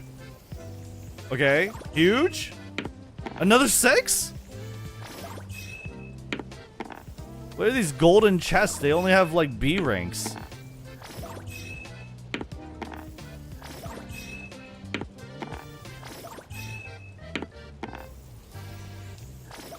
Dude, I can't, like, if it was fucking Edgar again, I would have just lost it. Okay. Well, I can only do 5 rolls now. Unless, can I purchase? I need 800 annulith. Okay. Well, I could do more pulls. We could also do this. Enter 30. Ooh. Daffodil. Oh, I like her. Holy. I like her design. I saw it in the trailer. What do you want? I don't know who that Free? is. They don't tell me the name. Back to work again. Okay. Fine. Byakuya. Clarity. Obsession. Damn! Disillusion. Hold up. Shit. Alright. That's crazy. Okay. Uh-huh. Gaze is the child of Yeah. love. Yeah. I Okay. like the way you look at me. Alright. Oh, okay.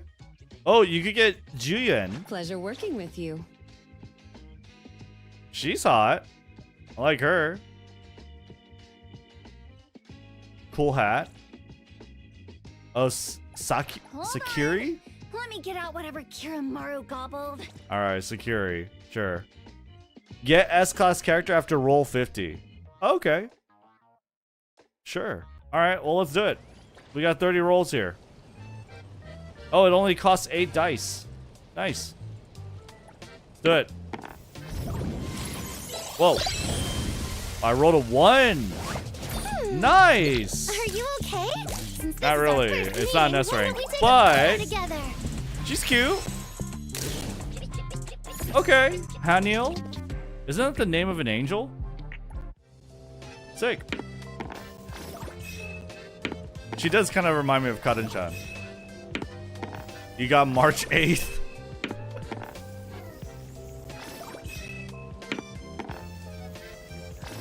Okay.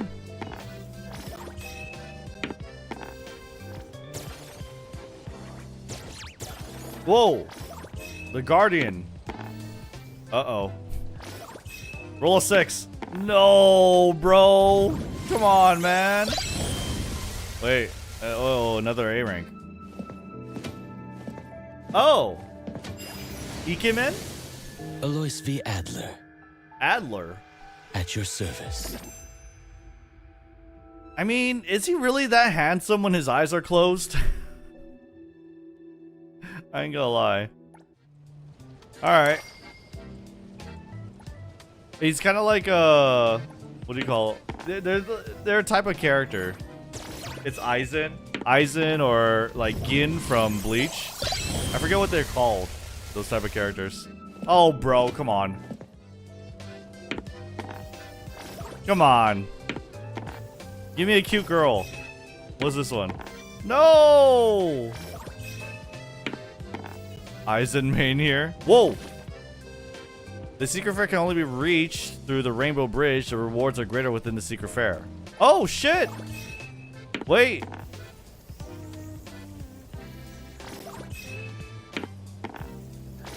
Okay. 1. I got jack shit. What? I went into the secret fair. I got nothing. Looking for me? I got 3 B ranks, bro. Mint's here. All right. Hell yeah. Sick. We got Mint. Hey, the wind's picking up. There you go. Okay. All right. Let's go again. I'll take Mint. True. All right, let's do it again. 2, 4. Give me a 6. Oh, 3. Okay. Who's this character? 2, 3, 5, 4. Give me 4. No.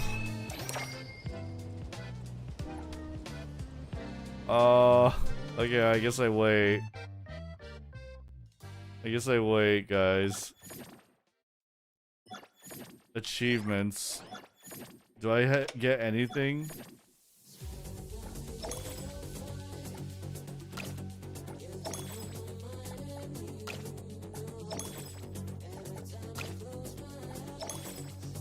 Okay. Oh. Okay, it's over. What should we do today? Select. Oh, the arc are weapons. Okay, hunter reward. Sure. Tutorial notice. Sure. Another new Character. day. Hey, So I Everything have we these need. hey, characters. the wind's picking up. Awaken. Okay. What's this? Oh. Wait, what? Did I just click that? If you're not satisfied with this awakening effect, please cancel and select reselect. Oh. Wow, okay. I think... Oh, so when you awaken your characters, you get to choose the passive. Instead of, like, having to get, like, multiple copies. That's kind of cool. That's pretty cool. I don't know what she does, though, so I'll just do it now. And you don't have to commit, either. You could just change it. Interesting. Obviously, more is better, but you get to choose. Which is really cool. I don't know. Figure it out when I learn the characters, I guess. Runes? Kinda. It's the dupes. It's the dupes. Like, what you get from it. Alright, but how do I get more dice without paying? What should we do As a today? free-to-play. Check the dust shop. Oh. Good idea. Mail? Arc exchange. Fashion. Wanna join the amazing Coluchis? We're always ready. Oh, to she's help. cute. Oh, fluffy flying tiger. And then her normal outfit. Oh, wow. How many outfits does she have, dude? What the hell? This is a limited character? Phoenix kick. She gets a yoga pants. Cute. The popular kid. They all have like their own animations too. It's kind of crazy. Hey, the Mint? wind's picking up. Where's Mint in like a bikini? That's cute. Oh shit! Holy! All right. Everything we need for the trip Yeah. is ready. Good idea. Me! Interesting. Should we head out? What do you want? If you're that free, Aww. the latest Duke She's chick. cute. Going? Ooh.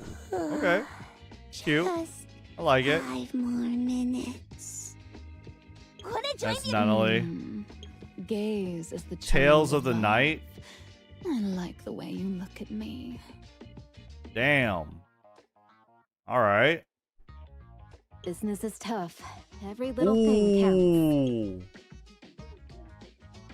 I kind of like this better. Not bad though. It's okay. I kind of like the original outfit better though. Damn. Huge. I don't do vague requests. Nice. Okay, that's cute. They have a lot of outfits already. The paperwork you need is on the desk. Back to work again. Clarity. Obsession. Disillusion. Ooh. Me? I'm here. Oh, okay. Well, I have a new glider. Oh, I don't have a new glider. Never mind. Oh, I think I do. Oh, okay. I can buy more. Okay. Oh, here we go. Boom. Oh, we could do more rolls, chat. Here we go. We can do more rolls. I don't know what the try key is. Alright, here we go. Here we go. Another 10 roll here. 1. Okay. We're gonna go for him. Number 5. Okay. 6? Oh, we got him. Got your ass. I got more lost piece. So I got more currency to buy stuff, essentially. 3. 5? Okay.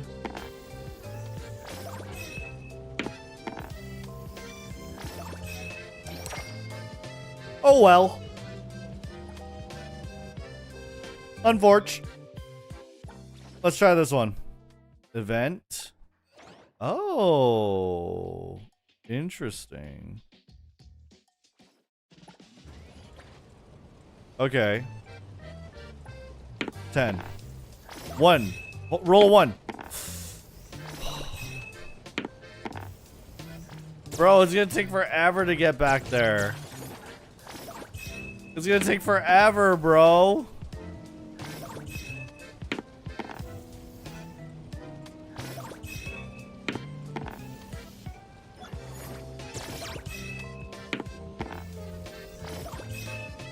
Bro, come on. Oh. I got Adler again. Dude. No. Give me mint at least. The dice roll is interesting. The dice roll is an interesting thing. Eisenmain solidified. I am not an Eisenmain. Another new day. We're not. We're not playing Everything this we guy. need for the trip is ready. I am not playing this guy.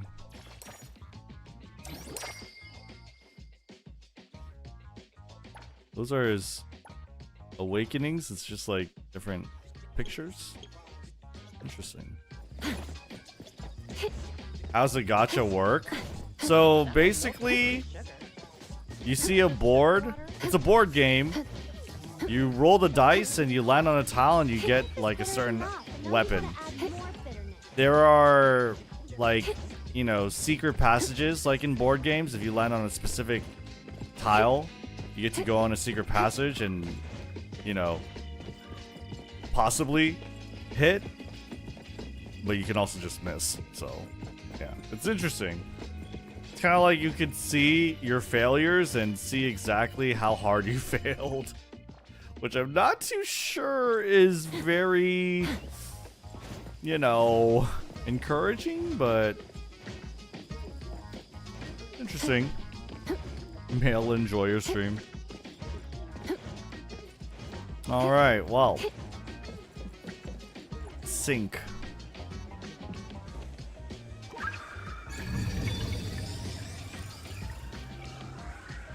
Yeah, but think about what you hit. True.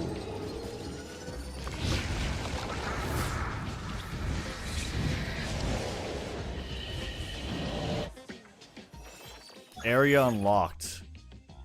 Anomaly commission unlocked. Press open the anomaly interface. Complete any of the following anomaly commissions. Oh, okay.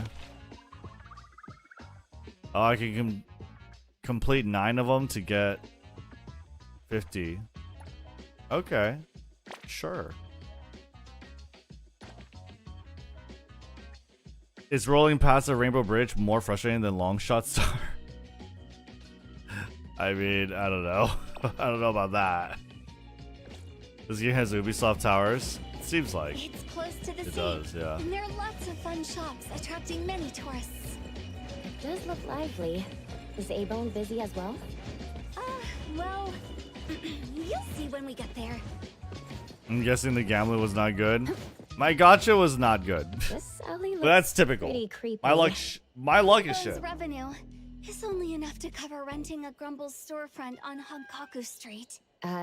Grumble? But it means a store on this corner where passersby can hear the owner's stomach grumbling. Just walking here makes me want to leave as soon as possible. Yeah. A-Bone's business isn't great, and Hotori-senpai often ends up buying fake antiques at high prices. Hotori-senpai? So the shop relies on accepting anomaly commissions from the city.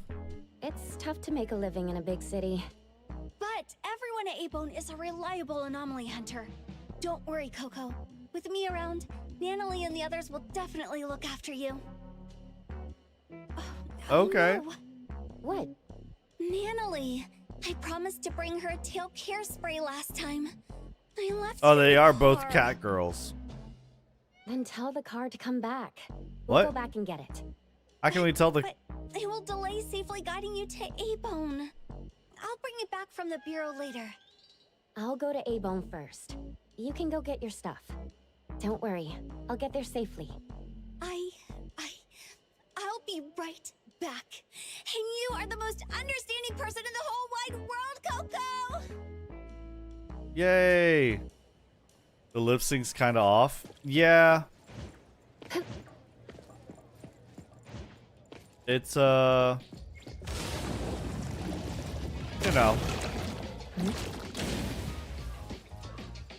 What was that? Oh.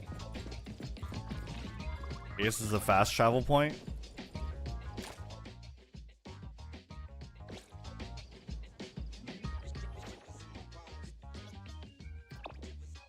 Yeah. Okay. That's cool. Should be this building. Okay. Oh. Knock, knock. The door looks unlocked.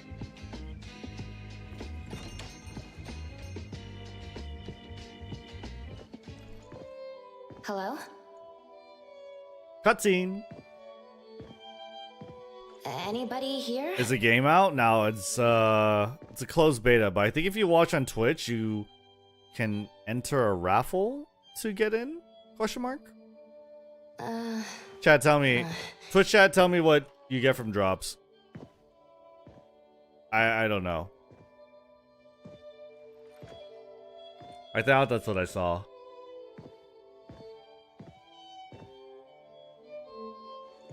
Over here. Hello? Beta draw ticket? Yeah, there you go. Hey, over here. Put the book back. She took a book?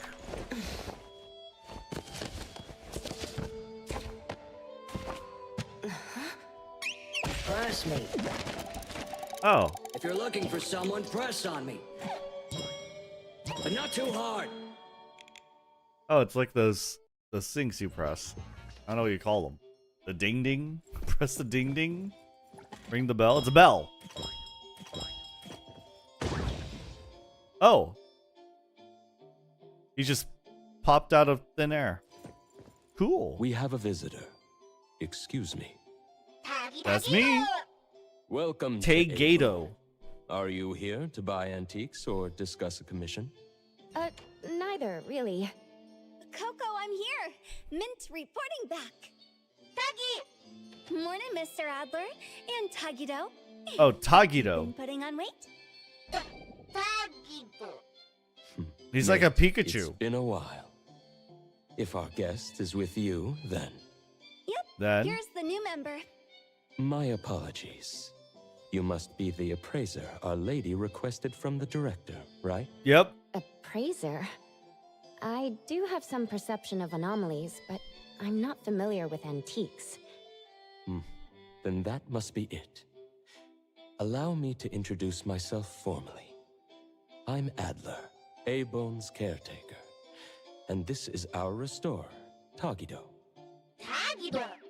That's Since him. we thought you would arrive later, Tagido and I were organizing the storage room. I apologize for any inconvenience. No problem. I just arrived as well. So, you're an appraiser. Oh. No wonder She didn't you're even like know. an anomaly radar. Many of the items A-Bone sells are anomaly artifacts, not just ordinary antiques. Sounds good, RBX. Rest assured, your ability will be put to good use here. Let me know how the testing goes. If you mean as a minion, I must decline respectfully. Coco understands oddity language. Tagido, don't underestimate her. Yeah, how do I? How does she? Nice to meet you. Interesting ability. It took us a long time to understand Tagido, but now he won't be lonely. Tagido, Why does please Tagido go have a and beer inform belly? Our Lady that her guest has arrived. Oh. What the heck? Please feel free to take Oh. a break. You've had a long journey. I'll prepare some tea. Thank you, Adler.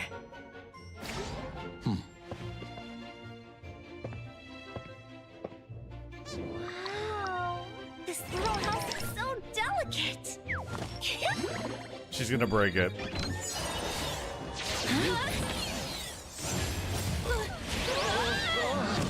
Oh.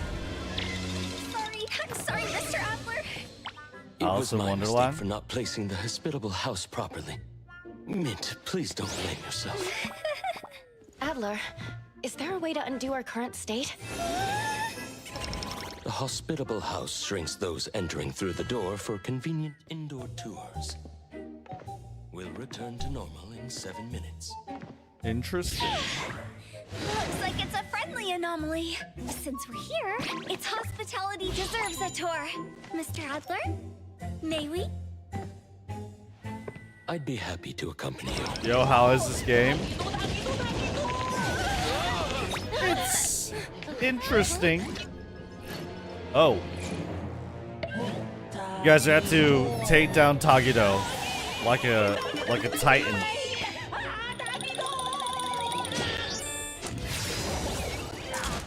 We have a slight problem.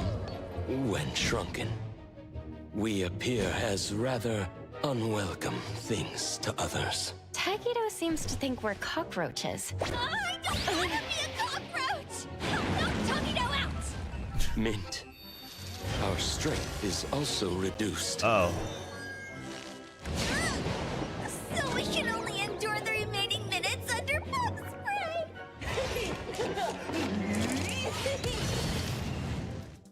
Uh-oh. Oh, shit. Whoa. Well, this is interesting.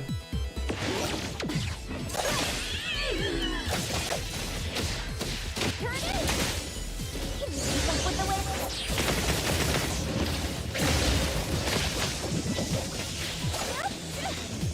Am I not dodging? But with the amount, you're dead. Ooh, okay. What is that? I could aim? Interesting.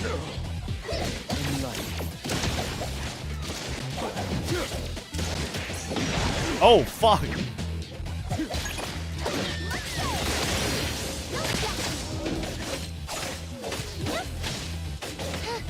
What are these?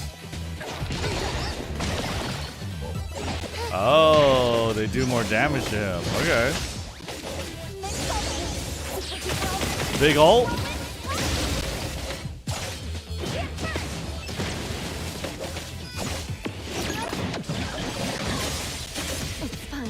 Oh. Huge?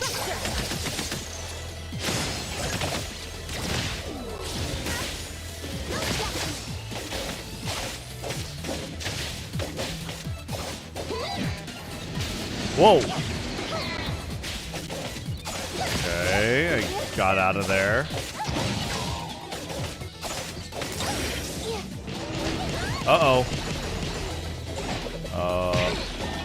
Let's hit these.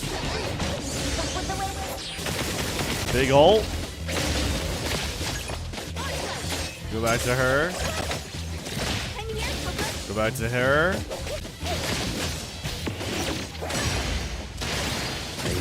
Big ult. Ooh. Nice. Beat his ass. Damn, she has no mercy. All this racket early in the morning. Takido, what are you doing? Where is she? Damn. Darn. Wait, can we play? Finish that last Can we fight her? last night. While small? Where's the hangover medicine? Or I don't know. Explore? Question mark?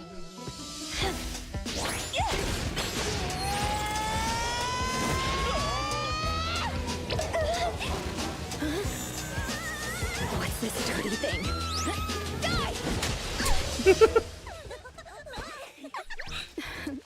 Oh. This is our new appraiser. A-Bone's antique evaluations depend on her. From now on, I'll do my best. I'll watch your back. With an appraiser, Hotori can stop buying fake goods, right? You little brat.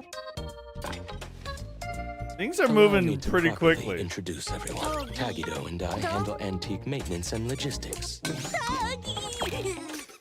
Okay. Daffodil is responsible for security. Hello. Nanalie, Sakiri, and Edgar handle most of the low-threat anomaly cases. Hello. When there's no work, you can join us. Why Concord-like games are getting canceled but Genshin-like aren't? But Uh, if you want to be amazed, you can well, come along. Concord Anomaly cases appealed to interest me quite too. literally no one. And this is Hotori, the owner of A-Bone. At least this game has a core audience in anime fans. Cheers. I'll drink to that. What?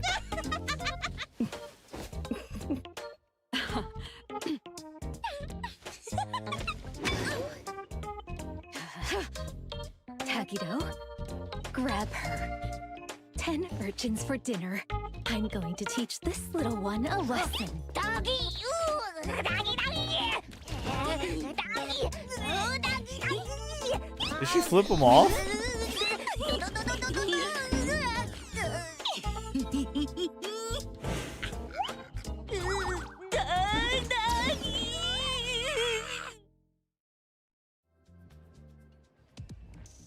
Tagido, take good care of Coco.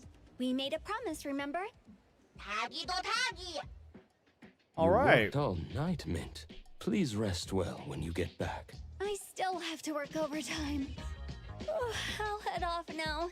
Coco, remember to keep in touch. Yes. Thank you for accompanying me. See ya. Your accommodation has been arranged. Oh. Everything we need for the trip is ready. Hey, the wind's picking up. Oh. Develop, so level it up, I imagine.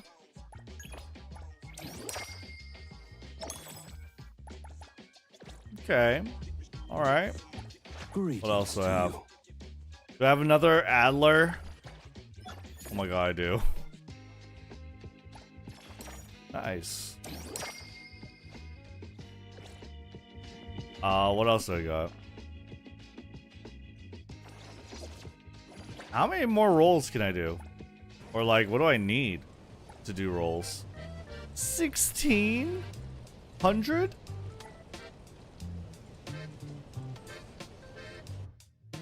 Oh, this one. We're gonna get something big.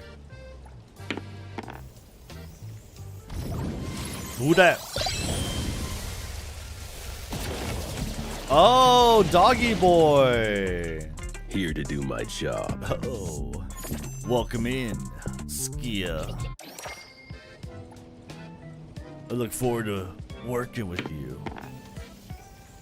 Oh shit! Oh my god, if I roll another one. Oh my god. Fuck! Bro. No shot.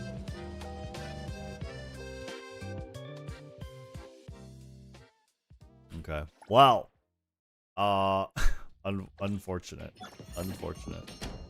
All right, chat. I am getting a little bit tired. So I think I'm gonna hop off. But it's fun. It's cool. Thank you guys for watching. Thank you guys for hanging out. Appreciate the fuck out of y'all. But yeah, I'm gonna head to bed. And I'm gonna go to bed. I'm tired. I am tired. Short stream? It's been 5 hours. It's been 5 hours and we did League for like 2 hours. Okay. So anyway. I might take tomorrow off. I'll let you guys know. Follow me on Twitter. I'll let you know. But I'm heading off. Take care. Be safe. 07s. Love y'all. And I'll see you on the next one. Peace. Peace. Goodbye.